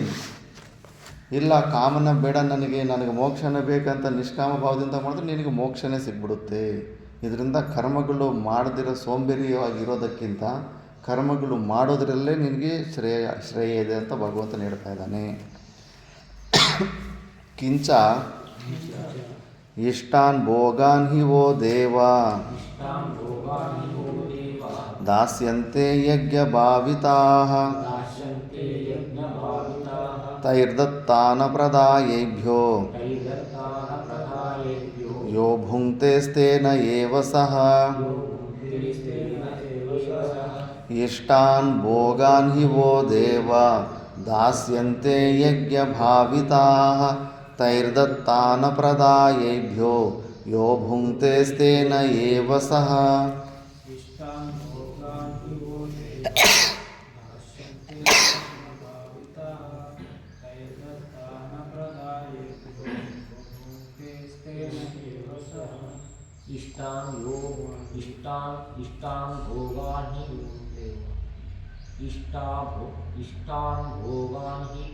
हि वो देवा दास्यन्ते यज्ञभाविताः तैर्दत्तान प्रदायेभ्यो यो भुङ्क्ते तेन एव सः. इष्टान् भोगान् हि वो देवा दास्यन्ते यज्ञभाविताः तैर्दत्तान् प्रदायेभ्यो यो भुङ्क्ते तेन एव सः. यज्ञभाविताः देवाः वह इष्टान् भोगान् हि तैः दत्तान् ಯಹ ಯೇಭ್ಯಃ ಅಪ್ರದಾಯ ಭುಂಕ್ತೆ ಸಹ ಸ್ಥೇನ ಏವ. ಪರಮಾತ್ಮನು ಹೇಳ್ದಂಗೆ ಈ ಥರ ನೀನು ಯಜ್ಞಗಳು ಮಾಡ್ದಿರ ಭಗವಂತನಿಗೂ ಮಳೆ ಫ್ರೀಯಾಗಿ ಬಂದುಬಿಡ್ತಲ್ಲ. ಯಜ್ಞಗಳು ಮಾಡಲಿಲ್ಲ ಅಂದರೂ ಕೂಡ ಮಳೆ ಬಂದುಬಿಡ್ತು. ಮಳೆ ಯಜ್ಞ ಮಾಡಿರೋನು ಹೊಲದಲ್ಲೇ ನಾನು ಮಳೆ ಬಿಡ್ತೀನಿ, ಅವನ ಪಕ್ಕದಲ್ಲಿರೋ ಹೊಲದಲ್ಲೇ ಮಳೆ ಬೀಳೋದಿಲ್ಲ ಅಂತ ಇರೋದಿಲ್ವಲ್ಲ. ಬಿದ್ದರೆ ಆ ಒಬ್ಬ ಮಾಡಿರೋ ಪುಣ್ಯಕ್ಕೆ ಊರಿಗೆಲ್ಲರಿಗೂ ಮಳೆ ಬರುತ್ತೆ. ಆದ್ದರಿಂದ ಆ ಥರ ಫ್ರೀಯಾಗಿ ಬಂದ್ಬಿಟ್ಟಿದ್ದಿಲ್ಲ ಅಂದ್ಬಿಟ್ಟು ಅದ್ರ ಬೆಳೆ ಕೊಡ್ದಿರ ನೀನು ಮತ್ತೆ ಆ ದೇವತೆಗಳಿಗೆ ಏನು ಅರ್ಪಣೆ ಮಾಡ್ದಿರ ಸ್ವಾರ್ಥ ಅಪ್ರದಾಯ ಅವ ಏನು ಯಜ್ಞ ದಾನದ ಮಾಡ್ದಿರ ನೀನೇನಾದರೂ ತಿಂದರೆ ಸ್ಥೇನ ಇವ, ನೀನು ಕಳ್ಳ, ಥೆಫ್ಟ್, ನಿನ್ನ ಜೈಲಲ್ಲಿ ಹಾಕಬೇಕು. ರಾಬರಿ ಕೇಸ್ನಲ್ಲಿ ನಿನ್ನ ಜೈಲಲ್ಲಿ ಹಾಕಬೇಕು. ಇದು ಜನರಿಗೆ ಅರ್ಥ ಆಗೋದಿಲ್ಲ. ಶಾಸ್ತ್ರದಲ್ಲಿಡುತ್ತೆ 6 ಭಾಗದಲ್ಲಿ 1 ಭಾಗ ದಾನ ಧರ್ಮಗಳಿಗೆ. ಹಿಂಗೆ ಸದ್ಬ್ರಾಹ್ಮಣರು, ಸಾಧು ಸತ್ಪುರುಷರಿಗೆ, ದೈವ ಕಾರ್ಯ, ಈ ಥರ ಯಜ್ಞ ಕಾರ್ಯಗಳಿಗೆ ನೀನು ಮೀಸಲು ಕೊಟ್ಟು ದಾನ ಮಾಡ್ತಿರಬೇಕು. ಅದನ್ನು ನೀನು ಸ್ವಾರ್ಥದಿಂದ ಅದನ್ನು ನನಗೆ ಬೇಕು, ನಾನು ಉಳಿಸ್ಕೋಬೇಕು ಅಂದ್ಕೊಂಡ್ರೆ ಅದೇನಂತಾರಲ್ಲ ಉನ್ನತಿಪಾಯ ಅಂತ. 120 ರೂಪಾಯಿ ಸಂಪಾದನೆ ಮಾಡಿದ್ರೆ ಅದರಲ್ಲಿ 20 ರೂಪಾಯಿ ಇಂಥ ಒಂದು ಕೆಲಸಗಳಿಗೆ, ದೈವ ಕಾರ್ಯಗಳಿಗೆ, ಸತ್ಕಾರ್ಯಗಳಿಗೆ ಬಳಸ್ಕೋಬೇಕು. ಆವಾಗ ಇರೋ 100 ರೂಪಾಯಿಂದ ನೀನು ಸ್ವಲ್ಪ ಮನುಷ್ಯಾಂತಿ ಜೀವನ ಅನಾಯಾಸವಾಗಿರುತ್ತೆ. ಆ 20 ರೂಪಾಯಿ ಸ್ವಾಹ ಮಾಡಬೇಕಂತ ನೋಡಿಕೊಂಡ್ರೆ ಅದರ ದುಃಖ, ವಿಪರೀತವಾದ ದುಃಖಗಳು ಬರ್ತಾ ಇರ್ತವೆ. ಆ 100 ರೂಪಾಯಿ ಕೂಡ ಹೋಗ್ಬಿಡುತ್ತೆ ಮತ್ತೆ. ಆದ್ದರಿಂದ ಇದು ಸುಮಾರು ಜನಕ್ಕೆ ಹೋಗಿಲ್ಲ. ಯಾರಾದರೂ ಮನೆಗಳಿಗೆ ಭಿಕ್ಷಾಟನೆ ಮಾಡೋಕ್ಕೆ ಹೋದಾಗ ಏನೋ ಪೋ ಅಂತ ಕಳಿಸ್ಬಿಡ್ತಾರೆ. ಒಂದು ವೇಳೆ ಅವನು ನಿಜವಾದ ಸದ್ಬ್ರಾಹ್ಮಣ ಆಗಿಲ್ಲ, ನಿಜವಾದ ಸನ್ಯಾಸಿ ಆಗಿದ್ದರೆ ಅವನು ಅಲ್ಲಿಂದ ಖಾಲಿ ಕೈಯಿಂದ ಮುಂದೆ ಹೋದಂದರೆ ಆ ಮನೇಲಿರೋ ಪುಣ್ಯನೆಲ್ಲ ತಗೊಂಡು ಹೋಗ್ಬಿಡ್ತಾನೆ. ಸತ್ಯನಾಶ ಆಗಿಬಿಡುತ್ತೆ. ಮತ್ತು ಯಾರೋ ಡೋಂಗಿಗಳು ಬಂದು ಅವ್ರನ್ನ ಓಡಿಸ್ಬಿಟ್ರು ಕೂಡ ಏನು ಹೆಚ್ಚಾಗೋದಿಲ್ಲ. ಯಾರೋ ಗೊತ್ತು ಯಾರು ಡೋಂಗಿನೋ ಯಾರೋ ನಿಜವಾದ ಸನ್ಯಾಸಿ ಅಂದ್ಬಿಟ್ಟು. ಅವೆಲ್ಲ ಯಾಕೆ ಮನಸ್ಸಿಗೆ ಅನಿಸುತ್ತೆ ಯುಕ್ತಿ ಪ್ರದಾನದಿಂದ. ನಾವು ಕಷ್ಟಪಟ್ಟಿದ್ದೀವಿ, ನಾವು ತಿಂತಿದ್ದೀವಿ, ಅವನು ಯಾವಕ್ಕೆ ನಾವು ಕೊಡಬೇಕು? ಈ ಲೆಕ್ಕಾಚಾರಗಳು ನಿನಗೆ ಸೃಷ್ಟಿ ಧರ್ಮಗಳು ಹೆಂಗೆ ಲಿಂಕ್ ಇರುತ್ತೆ ಅಂತ. ಇವತ್ತು ಸಿಂಹಗಳೇ ಆಗಲಿ, ಕ್ರೂರ ಮೃಗಗಳು ಕಾಡಿನಲ್ಲಿ ಒಂದೇ ತಾಯಿಗೆ ಹುಟ್ಟಿರೋಂಥ 2 ಸಿಂಹಗಳು ಒಂದು ಜಾಗದಲ್ಲಿ ಇರೋದಕ್ಕಾಗ್ತಾಯಿಲ್ಲ. ಜಗಳ ಮಾಡಿಕೊಂಡು ಏರಿಯಾಗಳನ್ನು ಹಂಚ್ಕೊಂಡ್ಬಿಡ್ತಾರೆ. ಹುಲಿಗಳು ಕೂಡ ಅಷ್ಟೇ. ಒಂದೇ ತಾಯಿ ಹೊಟ್ಟೆಯಲ್ಲಿ ಹುಟ್ಟಿರೋಂಥ 2 ಗಂಡು ಹುಲಿಗಳು ಹುಟ್ಟಿದ್ರೆ ಜಗಳ ಆಡಿಕೊಂಡು ಇದು ನನ್ನ ಏರಿಯಾ, ಅದು ನಿನ್ನ ಏರಿಯಾ ಅಂತ ಮೂತ್ರದಿಂದ ಬೌಂಡ್ರಿಗಳು ಹಾಕ್ಕೊಂಡ್ಬಿಡ್ತಾರೆ. ಇವತ್ತು ಮನುಷ್ಯರು ಇನ್ನೂ ಅಷ್ಟು ಕ್ರೂರವಾಗಿಲ್ದಿರ ಇನ್ನೂ ಸಮಾಜದಲ್ಲಿ ಕಲ್ತಿದ್ದಾರೆ ಅಂದ್ರೆಗನ ಆ ಪಶುಗಳಿಗಿಂತ ಯಾವುದೋ ಒಂದು ಸ್ಪೆಷಲ್ ಜ್ಞಾನ ಇದೆ. ಆ ಜ್ಞಾನವನ್ನು ಕೊಟ್ಟವ್ರು ಯಾರು? ಶಾಸ್ತ್ರದಿಂದನೇ ಆ ಜ್ಞಾನ ಬಂದಿರೋದು. ತಂದೆ ತಾಯಿನ ಸಾಕಬೇಕು ವಯಸ್ಸಾದ ಮೇಲೆ. ಈಗ ನೋಡು, ಹಿಟ್ಲರ್ ಆ ದೇಶದಲ್ಲಿ ಜ್ಯೂಸ್ ಇದ್ದರು. ಆ ಜ್ಯೂಸು ತುಂಬ ದುಡ್ಡು ಸಂಪಾದನೆ ಮಾಡ್ತಾಯಿದ್ರು. ಅರ್ಥಮನರ್ಥಂ ಭಾವೇ ನಿತ್ಯಮು, ಹಿಂಗೆ ಬಡ್ಡಿಗೆ ಬಡ್ಡಿ, ಚಕ್ರ ಬಡ್ಡಿ ಹಾಕ್ಕೊಂಡು ಬರೀ ಬಿಸ್ನೆಸ್ಸಲ್ಲಿ ದುಡ್ಡು ಸಂಪಾದನೆ ಮಾಡೋದ್ರಲ್ಲಿ ಇದಿರುತ್ತೆ. ಅವ್ರಿಗೆ ಅನ್ನಿಸ್ತಾ ಇರ್ತದೆ ನಾವು ನ್ಯಾಯದಿಂದ ಬಿಸ್ನೆಸ್ ಮಾಡ್ತಾಯಿದ್ದೀವಲ್ಲ, ನಾವೇನು ತಪ್ಪು ಮಾಡ್ತಾಯಿದ್ದೀವಿ ಅಂತ. ಬಿಸ್ನೆಸ್ಸಲ್ಲಿ ನೀನು ಹೆಚ್ಚು ಲಾಭ ತೊಗೊಳ್ಳೋದು ಕಳ್ಳತನನೇ ನೀನು. ಎಲ್ಲರೂ ಪರಿಶ್ರಮನ ಕಳ್ಳತನ ಮಾಡಿ ನೀನು ಮುಟ್ಟಿ ಕೆಳಗಡೆ ಇಟ್ಕೊಂಡ್ರೆ ಬಿಕ್ಕಿದವ್ರು ಸುಮ್ಮನೆ ಇರ್ತಾರೆ.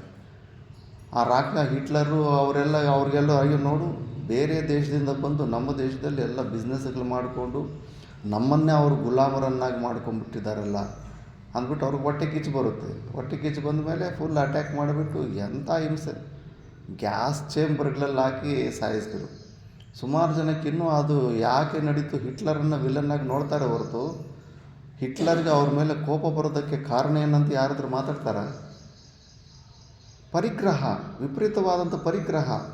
ಬಿಸ್ನೆಸ್ ಮಾಡೋ ಸಿಕ್ಕಿದೆ ಎಲ್ಲ ಅವಕಾಶ ಅಂದ್ಬಿಟ್ಟಿದ್ದು ಎಲ್ಲರ ಬಡವರ ಪರಿಶ್ರಮನೆಲ್ಲ ಕಳ್ಳತನ ಮಾಡಿ ಅಷ್ಟೊಂದು ಪರಿಗ್ರಹ ಮಾಡಿದ್ರೆ ಅದು ಸುಮ್ಮನೆ ಇರುತ್ತಾ? ಜೇನುಹುಳು ಎಲ್ಲ ಪರಿಗ್ರಹ ಮಾಡಿದ್ರೆ ಜೇನು ತೆಗಿಯೋನು ಒಂದು ಸತಿ ಬಂದು ಆ ಬೆಂಕಿ ಇಟ್ಟೆಲ್ಲ ಸಾಯಿಸಿ ತಗೊಂಡು ಹೋಗ್ಬಿಡೋದಿಲ್ವ? ದಾನ ಧರ್ಮಗಳೇನಾದರೂ ಮಾಡಬೇಕಲ್ಲ, ಆವಾಗ ಮಿಕ್ಕಿದ್ದದು ಏನಾದರೂ ಶುದ್ಧಿ ಆಗುತ್ತೆ. ಬರೀ ರಕ್ತ ಹೀರೋದೇನ, ಬಡವರ ರಕ್ತ ಅವ್ರ ವೀಕ್ನೆಸ್ ನೋಡ್ಕೊಂಡು ರಕ್ತ ಹೀರೋದೇನ. ಮತ್ತು ಆ ಪಾಪದ ಫಲವಾಗಿ ಅವರೆಲ್ಲ ಅಷ್ಟೊಂದು ಕಷ್ಟಗಳು ಪಡಬೇಕಾಯಿತು. ಎಂಥ ಕಷ್ಟಗಳು ಪಡಬೇಕಾಗಿತ್ತು. ಅದಕ್ಕೆ ಇಲ್ಲೂ ಕೂಡ ಅಷ್ಟೇ.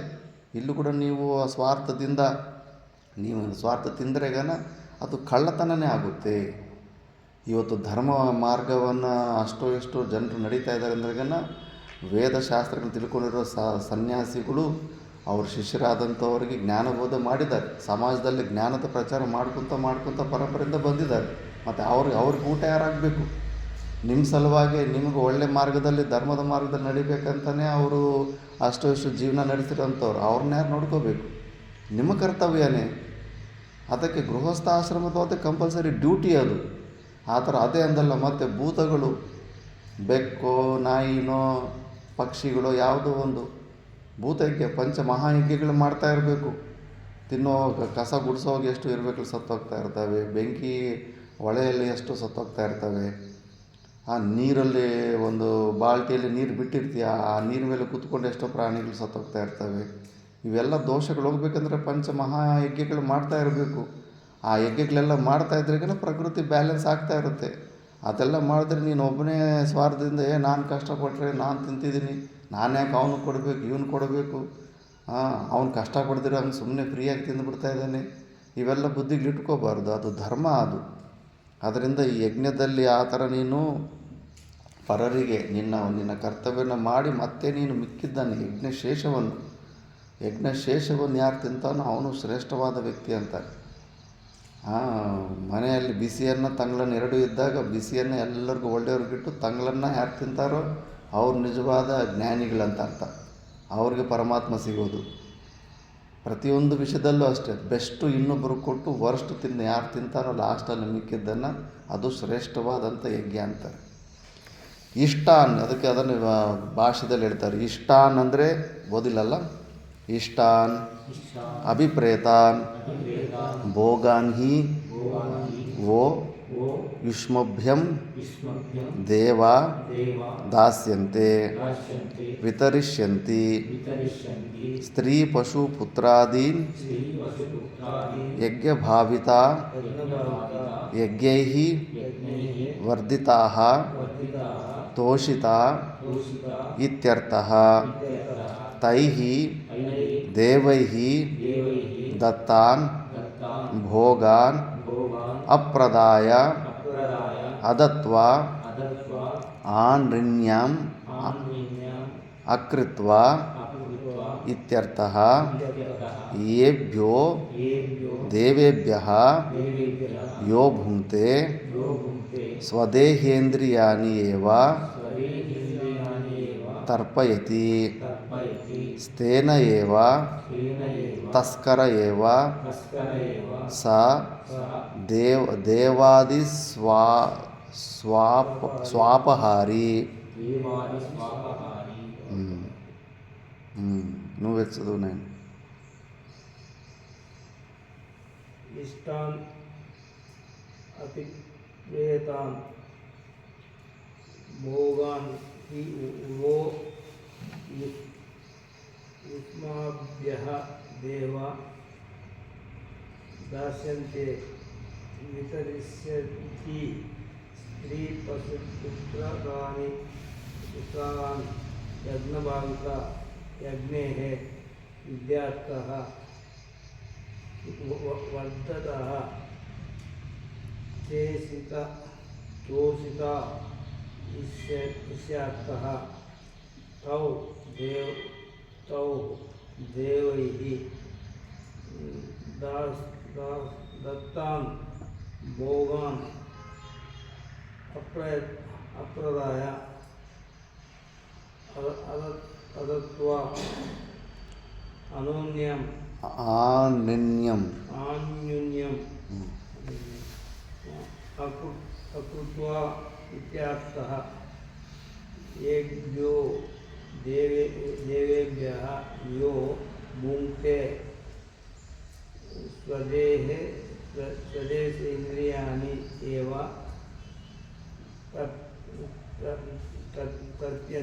ತರ್ಪಯತಿ ತೇನ ಏವ ತಸ್ಕರ್ ಏವ ಸ ದೇವಾದಿ ಸ್ವಾಪಹಾರಿ. ಇಷ್ಟಾನ್ ಅಂದರೆ ಅಭಿಪ್ರೇತಾನ್, ಮನೋಕಾಮನೆಯಿಂದ ಏನು ಅಭಿಪ್ರೇತ ಆಗಿರುತ್ತೋ ಅದು.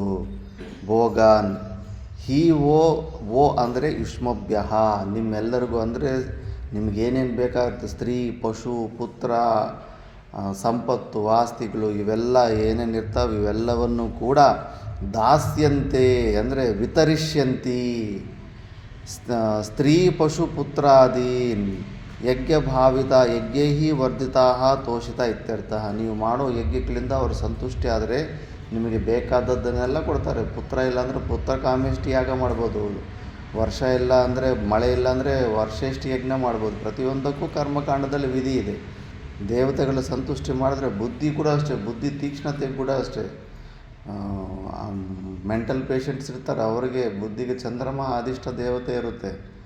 ಆ ಮನಸ್ಸಿಗೆ ಚಂದ್ರಮ ಅಧಿಷ್ಠ ದೇವತೆ ಇದ್ದಾಗ ಆ ಚಂದ್ರನ ಉಪಾಸನೆ ಮಾಡಿಬಿಟ್ರೆ ಮೆಂಟಲ್ ಪೇಷಂಟ್ಸ್ ಕೂಡ ನಾರ್ಮಲ್ ಆಗಿಬಿಡ್ತಾರೆ. ನಮ್ಮ ಯಾವ್ಯಾವ ಇಂದ್ರಿಯಗಳು ವೀಕ್ ಇರ್ತಾವಂದ್ರೆ ಆ ದೇವರ ಅನುಗ್ರಹ ಕಡಿಮೆ ಇದೆ ಅದರಲ್ಲಿ ಅಂತ ಅದನ್ನು ನಾವು ಇಂಪ್ರೂವ್ ಮಾಡ್ಕೋಬೋದು. ತೈ ದೇವೈಹಿ ದತ್ತಾನ್ ಭೋಗನ ಪ್ರದಾಯ, ಮತ್ತು ಅವರು ಕೊಟ್ಟಿರೋ ಅಂಥ ಭೋಗವನ್ನು ಮತ್ತೆ ಅವರಿಗೆ ಯಜ್ಞಗಳು ಮಾಡ್ದಿರ, ಹವಿಷ್ಯ ಮಾಡ್ದಿರ, ಅಟ್ಲೀಸ್ಟ್ ಮಾನಸಿಕ ಸಮರ್ಪಣೆ ಕೂಡ ಮಾಡ್ದಿರ, ಊಟ ಮಾಡೋದಕ್ಕಿಂತ ಮುಂಚೆ ದೇವ್ರನ್ನ ಸ್ಮರಣೆನೇ ಮಾಡ್ಕೊಳ್ದಿರ, ಈ ಥರ ನೀನೇನಾದರೂ ಬುಂಕ್ತೆ ಸ್ವದೇಹೇಂದ್ರಿಯಾನಿ ಅವತರ್ಪೈತಿ, ತನ್ನ ಇಂದ್ರಿಯಗಳಿಗೆ ತೃಪ್ತಿ ಮಾಡಿಸೋದಕ್ಕೆ ಉದ್ದೇಶದಿಂದಾನೇ ನೀನೇನಾದರೂ ಸ್ವಾರ್ಥದಿಂದ ತಿಂದಿದೀಯಾ, ದಾನ ಧರ್ಮ ಮಾಡ್ದಿರ, ದೇವತೆಗಳಿಗೂ ಇವೆಲ್ಲ ಏನೇನೆಲ್ಲ ಪಂಚಮಹಾಯಜ್ಞಗಳು ಮಾಡ್ದಿರಾನೆ ಸ್ವಾರ್ಥಕ್ಕೆ ತಿಂದಿ ಅಂದರೆ ಸ್ಥೇನ ಏವ ಅಂದರೆ ತಸ್ಕರ ಏವ, ನೀನು ಕಳ್ಳ, ನೀನು ದೊಡ್ಡ ಕಳ್ಳ. ಸ್ಥೇನ ಏವ ಸಾ ದೇವಾದಿ ಸ್ವಾಪಹಾರಿ, ದೇವತೆಗಳ ಸ್ವತ್ತನ್ನು ಕಳ್ಳತನ ಮಾಡೋ ಅಂಥವನು ನೀನು ಅಂತ. ಈಗ ಕುಡಿಯೋದಕ್ಕೆ ನೀರು ಮನುಷ್ಯರು ಪೈಪ್ಲೈನಲ್ಲಿ ಬಿಟ್ಟರೆ ಬಿಲ್ಲು ವಸೂಲು ಮಾಡ್ತಾರಿಲ್ಲ, ವಾಟ್ರ್ ಬಿಲ್ಲು ಸ್ವಲ್ಪ ನೀರು ಬಿಟ್ಟರೆ ವಸೂಲಿ ಮಾಡ್ತಾರೆ. ಭಗವಂತನಿಗೆ ಎಷ್ಟು ಮಳೆ ಕೊಡಿಸ್ತಾನೆ. ಏನಾದರೂ ದುಡ್ಡು ಕೊಟ್ಟಿದ್ದೀರಾ, ಹಿಂದಿನ ಏನಾದರೂ ಬಿಲ್ ಕಟ್ಟಿದ್ದೀರಾ? ಆಕ್ಸಿಜನ್ಗಳು ಸಮಯದಲ್ಲಿ ಸರಿಯಾದ ಸಮಯದಲ್ಲಿ ಕೊನೆ ಸಮಯದಲ್ಲಿ ಒಂದೊಂದು ಆಕ್ಸಿಜನ್ ಸಿಲಿಂಡ್ರು 15 ಲಕ್ಷ, ವೆಂಟಿಲೇಟರ್ ಇಟ್ಟಾಗ ಡೈಲಿ ಫ್ರೀಯಾಗಿ ಆಕ್ಸಿಜನ್ ತೊಗೊತಿದ್ದೀರಾ, ದುಡ್ಡು ಕಟ್ಟಿದ್ದೀರಾ? ಏನೆಲ್ಲ ಫ್ರೀಯಾಗಿ ತೊಗೊಂಡು ಪಂಚ ದೇವತೆಗಳಿಗೆ ಮಾತ್ರ ಏನೂ ಮಾಡೋದಿಲ್ಲ, ಒಂದು ನಮಸ್ಕಾರ ಕೂಡ ಮಾಡೋದಿಲ್ಲ.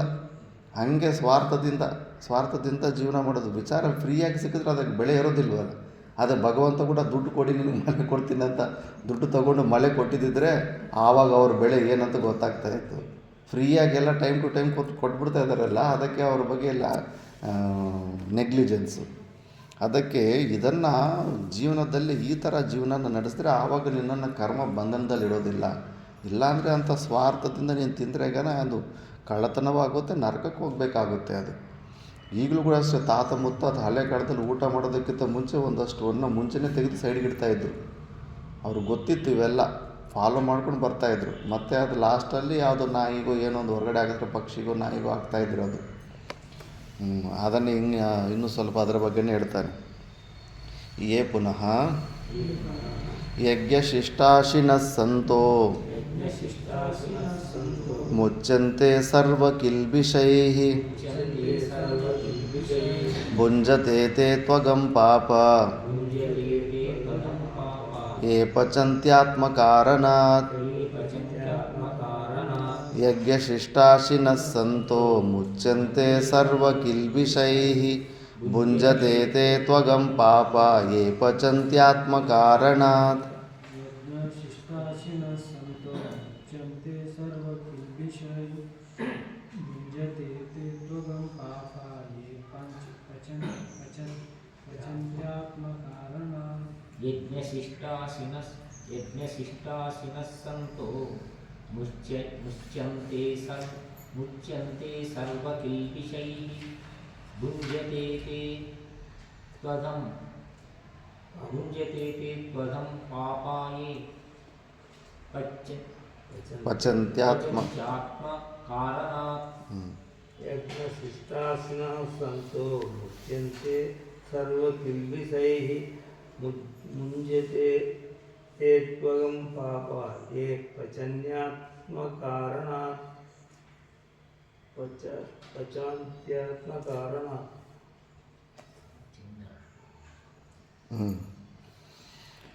ಯಜ್ಞಶಿಷ್ಟಾಶಿನಃ ಇಲ್ಲ ಆಯ್ತದು.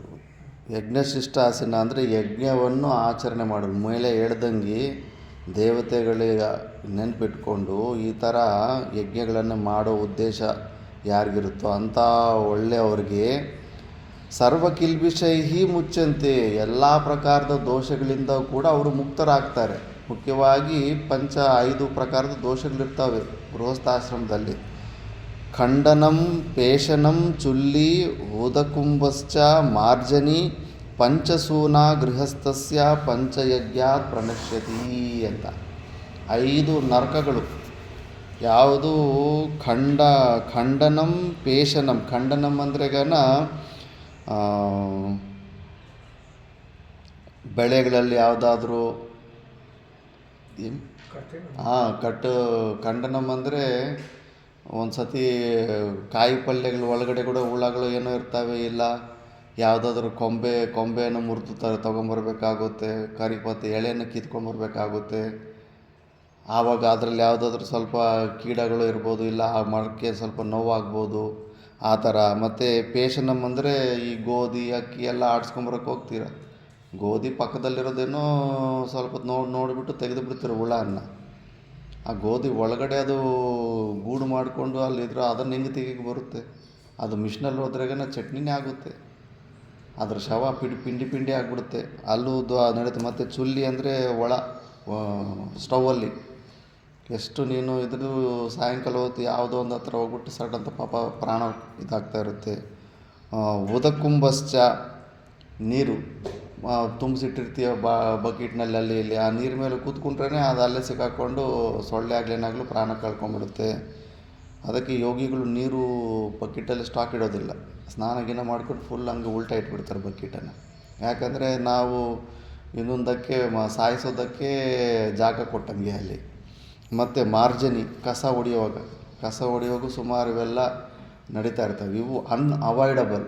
ನೀನು ಎಷ್ಟೇ ಹುಷಾರು, ಪಾಪ ಜೈನರು ಇವು ಕೂಡ ತಪ್ಪಿಸ್ಕೋಬೇಕಂದ್ಬಿಟ್ಟು ಪರಕೆ ತಗೊಂಡು ಗುಡಿಸ್ಕೊಂಡು ಹಿಂಸೆ ಮಾಡಬಾರ್ದು ಅಂತ ಹೋಗ್ತಾರೆ. ಬಟ್ ಎಷ್ಟೇ ನೀನು ಮಾಡು, ಈ 5 ಪಾಪಗಳನ್ನಂತೂ ತಪ್ಪಿಸ್ಕೊಡೋದಕ್ಕಾಗೋದಿಲ್ಲ. ಅದಕ್ಕೆ ಇದನ್ನು ಪಂಚಸೂನ ಅಂದರೆ 5 ನರಕಗಳಿವು ಅಂತ. ಈ 5 ನರಕಗಳು ಗೃಹಸ್ಥಸ್ಯ ಪಂಚಯಜ್ಞಾತ್ ಪ್ರಣಶ್ಯತಿ. ಅದಕ್ಕೆ ಗೃಹಸ್ಥರು ಈ 5 ಮಹಾಯಜ್ಞಗಳು, ಸ್ವಾಧ್ಯಾಯ ಯಜ್ಞ, ದೇವಯಜ್ಞ. ಇವಾಗ ದೇವಯಜ್ಞದ ಬಗ್ಗೆ ಉಪಲಕ್ಷಣ ಎಲ್ಲ. ಮನುಷ್ಯಯಜ್ಞ ಅಂದ್ರೆಗನ್ನ ನಿರ್ಧನರಾದವರು ಮನುಷ್ಯರಿಗೆ ಸಹಾಯ ಮಾಡೋದು. ಮತ್ತು ಬ್ರಹ್ಮಯಜ್ಞ, ಸ್ವಾಧ್ಯಾಯ ಯಜ್ಞ ಮಾಡೋದು, ಪಿತೃಯಜ್ಞ. ಈ 5 ಮಹಾಯಜ್ಞಗಳು ಮಾಡ್ಕೊತಾ ಇದ್ದರೆ ಈ 5 ನರಕಗಳಿಂದ ಎಸ್ಕೇಪ್ ಆಗ್ತಾನೆ. ಯಾರು ಮಾಡ್ತಾರೆ? ಏನು ಹೋಗಬಾರ್ದು, ನಮ್ಮಿಂದ ಒಂದು ಚೂರು ಹೊರಗಡೆ ಹೋಗಬಾರ್ದು. ಇನ್ನೂ ಸ್ವಾರ್ಥದಿಂದ ಮಾಡಬೇಕಾದ ಡ್ಯೂಟಿ ಅದು. ಇನ್ನು ಬುದ್ಧಿವಂತರ ಮುಂಚೆ ಹುಂಡಿ ಇಟ್ಕೊಳ್ತಾಯಿದ್ರು ಮನೆಯಲ್ಲಿ. ಏನೇ ಸಂಪಾದನೆ ಮಾಡಿದ್ರೆಗನ ಅದ್ರಲ್ಲಿ 6 ಭಾಗ ಮಾಡಿ 5 ಭಾಗ ಸಪ್ರೇಟು, 1 ಭಾಗ ಅಂತ ತೆಗೆದುಬಿಟ್ಟು ಹುಂಡೀಲಿ ಹಾಕ್ಬಿಡ್ತಾಯಿದ್ರು. ಯಾಕಂದರೆ ಮತ್ತೆ ಕೈ ಬರೋದಿಲ್ಲ, ಅದಕ್ಕಿದ್ದಕ್ಕೆ ಬಳಸ್ಕೊಂಡ್ಬಿಡ್ತೀವಿ ಅಂದ್ಬಿಟ್ಟು ಅಂತ ಹುಂಡಿಯಲ್ಲಿ ಹಾಕ್ಕೊಂಡು ಇಟ್ಕೊತಾಯಿದ್ರು. ಮತ್ತು ಊರಲ್ಲಿ ಯಾವುದೋ ದೇವಾಲಯ ಕಟ್ಟೋವಾಗಲೋ, ಇಲ್ಲ ಯಾರಾದರೂ ಸತ್ಪುರುಷರು, ಸದ್ಬ್ರಾಹ್ಮಣರು, ಇಲ್ಲ ಸನ್ಯಾಸಿಗೂ ಏನಾದರೂ ಅವಶ್ಯಕತೆ ಇದ್ದಾಗ ಅದನ್ನು ಬಳಸ್ಕೊತಾ ಇರ್ತಾರೆ. ಆ ಥರ ಮುಂಚೆನೇ ತೆಕ್ಕೊಂಬಿಡ್ತಾರೆ. ಅವೇನು ಮಾಡ್ದಿರೇ ಅಯ್ಯೋ ನನಗೆ ಈ ಕಷ್ಟಗಳು ಆ ಕಷ್ಟ ಯಾಕೆ ಬರೋದಿಲ್ಲ? ಅದರಲ್ಲಿ ದೋಷ ಇದೆ. ಮಿಕ್ಕಿದ್ದದು ರೊಕ್ಕದಲ್ಲಿ ನೀನೇನು ಅನುಭವಿಸ್ತಾ ಇದೆಯಾ ಅದರಲ್ಲಿ ಮತ್ತೆ ನೀನು ಹಾಸ್ಪಿಟ್ಲಿಗೂ ಅಲ್ಲೋ ಎಲ್ಲೆಲ್ಲೋ ಕಟ್ಟಬೇಕಾಗುತ್ತೆ. ಅದೇ ನಿನ್ನ ಹತ್ರ ಏನು ನೀನು ದಾನ ಧರ್ಮ ಮಾಡಬೇಕಾಗಿದ್ದ ಅಂಶ ನಿನ್ನ ಹತ್ರ ಇಟ್ಕೊಂಡ್ರು ನಿನ್ನ ಹತ್ರ ಉಳಿಯೋದಿಲ್ಲ. ಅದು ಹೋಗೋ ಜಾಗದಲ್ಲಿ ಇನ್ನೂ ಡಬಲ್ ಆಗಿ ಬಡ್ಡಿ ಸಮೇತ ಹೊಟ್ಟೋಗ್ಬಿಡ್ತಾ ಇರುತ್ತೆ. ಅದಕ್ಕೆ ಈ ಥರ ನೀನು ಮಾಡಿದಾಗ ಅಂಥದ್ದು ನಿನ್ನ ಎಲ್ಲ ಪಾಪಗಳಿಂದ ನಿನ್ನನ್ನು ವಿಮುಕ್ತಿ ಪಡಿಸ್ಬಿಡುತ್ತೆ. ಅದಲ್ದಿರ ನೀವು ಯಾರಾದರೂ ಅದನ್ನು ಬಿಡಬಾರ್ದು, ಆ ಪೋಷನ್ನು ಬಿಡಬಾರ್ದು ಅಂದ್ಬಿಟ್ಟು ಅದನ್ನು ತಿಂತ್ರೆಗನ ಅಘಂ ಪಾಪಾಹ ಏ ಪಚಂತ್ಯಾತ್ಮ ಕಾರಣ. ಅದು ನೀನು ಅದು ಏನು ತಿಂತಾ ಇದೆಯೋ ಅದು ಆ 1 ಅಂಶ 6ನೇ ಅಂಶ ಅದು ಪಾಪನೇ. ಅದನ್ನು ತಿಂದರೆ ಅದರಿಂದ ನಿನಗೆ ನರಕಾನೇ ದುಃಖನೇ ಬರುತ್ತೆ. ಆ 20 ರೂಪಾಯಿ 120 ರೂಪಾಯಲ್ಲಿ 20 ರೂಪಾಯಿನ ನೀನು ತಿಂದರೆ ಭಯಂಕರವಾಗಿ ದುಃಖನ ಅನುಭವಿಸ್ತೇನೆ ನೀನು. ಅದಕ್ಕೆ ಯಾರಾದರೂ ಸತ್ಪುರುಷರು ಮನೆ ಹತ್ರ ಬಂದ್ರೆಗನ ಗೃಹಸ್ಥರು ಮುಂಚೆ ಅಪ್ಪ ಮಹಾನುಭಾವ ಬಂದಪ್ಪ, ನಮ್ಮ ಪಾಪವನ್ನೆಲ್ಲ ತಗೊಂಡು ಜೀರ್ಣ ಮಾಡುವಂಥ ಮಹಾಪುರುಷ ಬಂದಪ್ಪ ಅಂದ್ಬಿಟ್ಟು. ಇನ್ನು ಉತ್ತರ ಭಾರತದಲ್ಲಿ ನಮ್ಮ ಗುರುಗಳು ಭಿಕ್ಷೆ ಆಡೋಕ್ಕೆ ಹೋದಾಗ ಒಂದು ಕೈಯಲ್ಲಿ 2-3 ರೊಟ್ಟಿಗಳು ತಗೊಂಬಂದು ಆ ಮಕ್ಕಳಿಗೆಲ್ಲ ದಿಷ್ಟಿ ತೆಗೆದು ಆ ಹೊರಗಡೆ ಇದ್ದ ಅವ್ರ ಹಸುಗಳು ಆಕಳಿಗೂ ದಿಷ್ಟಿ ಕೊಟ್ಟು ನಮ್ಮ ಗುರುಗಳ ತಟ್ಟೆಗೆ ಹಾಕಿದ್ರಂತೆ. ಅಂದರೆ ಜನರಿಗೂ ಗೊತ್ತು, ಯಾರಾದರೂ ಸನ್ಯಾಸಿಗಳು ಅವರು ಬಂದ್ರೆಗನ ನಮ್ಮ ಪಾಪಗಳನ್ನೆಲ್ಲ ತಗೊಂಡು ನಾಶ ಮಾಡಿಬಿಡ್ತಾರೆ ಅಂದ್ಬಿಟ್ಟು. ಆದರೆ ಭಿಕ್ಷೆ ತೊಗೊಳೋರಿಗೆ ಇನ್ನೂ ಹೆದರಬೇಕಾಗುತ್ತೆ. ಯಾಕಂದರೆ ನಾವು ಯಾರ ಹತ್ರ ಆದರೂ ಏನಾದರೂ ತೊಗೊತೀವಂದರೆ ಅವರು ಪಾಪನೇ ತಗೊಳ್ಳೋದು ನಾವು. ಯಾರೇ ಆಶ್ರಮಕ್ಕೆ ದಾನ ಧರ್ಮ ಮಾಡಿದ್ರೆ ಅದು ಅವರು ಪಾಪನ ನಾವು ತಿಂದು ಜೀರ್ಣ ಮಾಡ್ಕೋಬೇಕಾಗುತ್ತೆ. ನಾವೇನು ಸರಿಯಾದ ಧ್ಯಾನ ಜಪ ಸಾಧನೆ ಮಾಡಲಿಲ್ಲ ಅಂದರೆ ನಮ್ಮ ಬುದ್ಧಿಗಳು ಭ್ರಷ್ಟ ಆಗಿಬಿಡುತ್ತೆ. ಅದಕ್ಕೆ ಸುಮಾರು ಜನ ಸಾಧುಗಳು ತಗೊಳ್ಳೋದಕ್ಕೆ ಕೂಡ ಅಂಜುತ್ತಾರೆ. ಯಾರಂದರೆ ಅವ್ರ ಹತ್ರ ತಗೊಳ್ಳೋದಿಲ್ಲ. ಸ್ವಲ್ಪ ಆದರೂ ಪುಣ್ಯಕರ್ಮಗಳು ಮಾಡಿರೋವಂಥವ್ರ ಮನೆಯಲ್ಲೇ ತಗೊಳ್ತಾರೆ. ಹೆಚ್ಚು ಮರ್ಡರ್ಗಳು ಅವು ಇವು ಮಾಡಿರೋವಂಥವ್ರು ಬಂದು ನಿಂದು ಎಷ್ಟು ದೊಡ್ಡ ದಾನ ಮಾಡ್ತೀನಂದ್ರೂ ದೂರ ಅಂತ ತಗೊಳ್ಳೋದಿಲ್ಲ. ಆಮೇಲೆ ನೋಡಿಕೊಂಡು ಸ್ವಲ್ಪ ಸಾಧ್ಯವಾದ್ರೆಗನ ದೂರದಿಂದನೇ ಇರ್ತಾರೆ. ಇದು ಭಾಷ್ಯದಲ್ಲಿ ನೋಡೋಣ. ದೇವ ಯಜ್ಞಾದೀನ್ ನಿರ್ವರ್ತ್ಯ ತಚ್ಚಿಷ್ಟಂ ಅಶ್ನಂ ಅಮೃತಾಖ್ಯಂ ಅಶಿತುಂ ಶೀಲಂ ಯೇಷಾಂ ತೇ ಯಜ್ಞಶಿಷ್ಟಾಶಿನಃ ಸಂತಃ ಮುಚ್ಯಂತೆ ಸರ್ವಕಿಲ್ಬಿಷೈಃ ಸರ್ವಪಾಪೈಃ ಚುಲ್ಯಾದಿ ಪಂಚಸೂನಾಕೃತೈಃ ಪ್ರಮಾದಕೃತ ಹಿಂಸಾದಿಜನಿತೈಃ ಚ ಅನ್ಯೈಃ ಯೇ ತು ಆತ್ಮಂಭರಯೋ ಭುಂಜತೆ ತೇ ತು ಅಘಂ ಪಾಪಂ ಸ್ವಯಮಪಿ ಪಾಪ ಯೇ ಪಚಂತಿ ಪಾಕಂ ನಿರ್ವರ್ತಯಂತಿ ಆತ್ಮಕಾರಣಾತ್ ಆತ್ಮಹೇತೋಃ.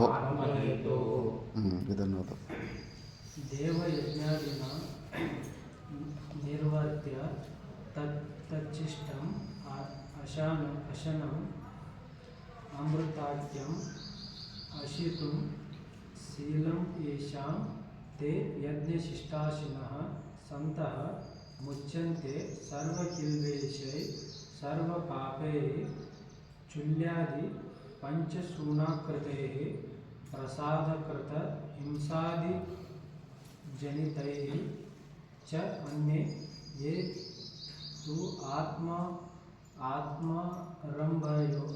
ಆತ್ಮಂಬರಯೋ ಭುಂಜತೆ ತೇ ತು ಅಗಂ ಪಾಪಂ ಸ್ವಯಂ ಅಪಿ ಪಾಪ ಯೇ ಪಚಂತಿ ಪಾಕಂ ನಿರ್ವರ್ತಯಂತಿ ಆತ್ಮಕಾರಣಾತ್ ಆತ್ಮ ಹೇತುಃ. ದೇವಯಜ್ಞಾದಿ ನಿರ್ವರ್ತ್ಯ, ದೇವತೆಗಳ ಉದ್ದೇಶದಿಂದ ದೇವಯಜ್ಞಾದಿನನ್ನು ಸಂಪಾದನೆ ಮಾಡಿ ತಚ್ಚಿಷ್ಟಂ ಅಂದರೆ ಅಶನಂ ಅಮೃತಾಖ್ಯಂ ಅಶಿತುಂ ಶೀಲಂ ಯೇಷಾತೆ ಯಜ್ಞಶಿಷ್ಟಾಸಿನಃ.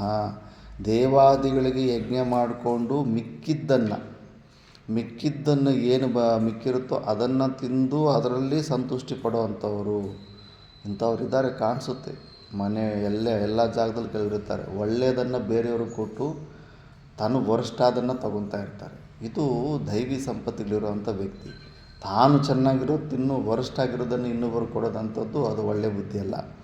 ಅಂಥವ್ರನ್ನ ಯಜ್ಞಶಿಷ್ಟಾಸಿನಃ ಸಂತಹ ಮುಚ್ಚಂತೆ ಸರ್ವಕಿಲ್ಬಿಷೈಃ ಕಿಲ್ಬಿಷನ್ ಸರ್ವ ಪಾಪೈಃ ಎಲ್ಲ ಪಾಪಗಳಿಂದ ಅವರು ಮುಕ್ತರಾಗ್ತಾರೆ. ಚುಲ್ಯಾದಿ ಪಂಚಸೂನಾಕೃತೈಃ ಈ 5 ಜಾಗಗಳಲ್ಲಿ ಏನು ಪಾಪಗಳು ನಡೀತಾ ಇರ್ತಾವೋ ಅಂಥ ಪಾಪಗಳಿಂದ ಅವರು ವಿಮುಕ್ತರಾಗ್ತಾರೆ. ಪ್ರಮಾದಕೃತ ಹಿಂಸಾದಿ ಜನಿತೈಃ ಇದು ಅನ್ಇಂಟೆನ್ಷನಲ್ ಹಿಂಸೆ, ಬೇಕಂತ ಮಾಡೋದಿಲ್ಲ, ಅದು ಆಗೋಗುತ್ತೆ. ಇನ್ನು ಅದು ಆಗದಿರೋ ಹಿಂಸೆಗಳೇ ಮಾಡಿದ್ರೆ ಜೀವನ ನಡೆಸೋದು ಕಷ್ಟ. ಅದು ಅನ್ಇಂಟೆನ್ಷನಲ್ ಹಿಂಸೆ ಅದು. ಆದ್ದರಿಂದ ಅಂಥ ಪಾಪಗಳಿಂದ ಕೂಡ ಅದು ವಿಮುಕ್ತಿ ಆಗ್ತಾರೆ. ಚ ಅನ್ಯೈಹಿ ಆ ಥರ ಅಲ್ಲದಿರ ಏತು ಆತ್ಮಂಬರಯೋ ಭುಂಜತೆ ಯಾರು ತಮ್ಮ ಸ್ವಾರ್ಥಕ್ಕಾಗಿ ತಮ್ಮ ಹೊಟ್ಟೆಯನ್ನು ತುಂಬಿಸ್ಕೊಳ್ಳೋದಕ್ಕೆ ಯಾರು ಮಾಡ್ತಾರೋ ಅಗಮ್ ಅಂದರೆ ಪಾಪಂ ಸ್ವಯಮಪಿ ಪಾಪ ಯೇ ಪಚಂತಿ ಪಾಕಂ ನಿರ್ವರ್ತಯಂತಿ ಪಾಪನೇ ತಿಂತಾರೆ ಅವರು. ಇದು ಎಲ್ಲರಿಗೂ ಅದಕ್ಕೆ ನಿಷ್ಕಾಮ ಕರ್ಮಯೋಗ ಮನೆಗೂ ಭಗವದ್ಗೀತೆ ಇರಬೇಕಂದ್ಬಿಟ್ಟು ಯಾಕೆ ಇವತ್ತು ಸುಖವಾದ ಜೀವನ ನಡೆಸೋಕ್ಕಾಗ್ತಾ ಇಲ್ಲ. ಜೀವನ್ಮುಕ್ತ ಪುರುಷರು ಅಂದರೆ ಕರ್ಮ ಮಾಡೋದು ಗೊತ್ತಾಗ್ತಾ ಇಲ್ಲ. ಅದೇ ಕೆಲಸನೇ ಹೆಂಡತಿ ಮಕ್ಕಳಿಗೆ ಮಾಡೋ ಅಂಥದ್ದು ಕೆಲಸನೇ. ಒಳಗಡೆ ಭಾವನೆಗಳು ಚೇಂಜ್ ಆಗಿಬಿಟ್ರೆ ಅದ್ಭುತವಾಗಿರುತ್ತೆ, ಮತ್ತೆ ದುಃಖಗಳು ಬರೋದಿಲ್ಲ. ಈಶ್ವರಾರ್ಪಣ ಬುದ್ಧಿಯಿಂದ ಮಾಡಿದ್ರೆ ಆ ಪಾಪಗಳು ಅಂಟ್ಕೊಳ್ಳೋದಿಲ್ಲ. ಇಲ್ಲ, ಸ್ವಾರ್ಥದಿಂದ ಮಾಡಿಬಿಟ್ಟು ಮತ್ತು ಅದು ಪಾಪನ ನೀನು ತಿಂದಾಗ ಅದು ಪಾಪದ ಕರ್ಮ ದುಃಖ ಬಂದೇ ಬರುತ್ತೆ. ದಾರಿ ಹುಡ್ಕೊಂಡು ಯಾವುದೋ ಒಂದು ಕಾರಣ ಹುಡ್ಕೊಂಡು ಬಂದು ಅದು ನೀನು ದುಃಖ ಕೊಟ್ಟೇ ಕೊರುತ್ತೆ. ಮತ್ತು ಮಿಕ್ಕಿದ್ದು ನಾವು ನೆಕ್ಸ್ಟ್ ಕ್ಲಾಸಲ್ಲಿ ನೋಡೋಣ. ಓಂ ಪೂರ್ಣಮದ ಪೂರ್ಣಮಿದಂ ಪೂರ್ಣಾತ್ ಪೂರ್ಣಮುದಚ್ಯತೆ ಪೂರ್ಣಸ್ಯ ಪೂರ್ಣಮಾದಾಯ ಪೂರ್ಣಮೇವಾವಶಿಷ್ಯತೆ. ಓಂ ಶಾಂತಿ ಶಾಂತಿ ಶಾಂತಿ.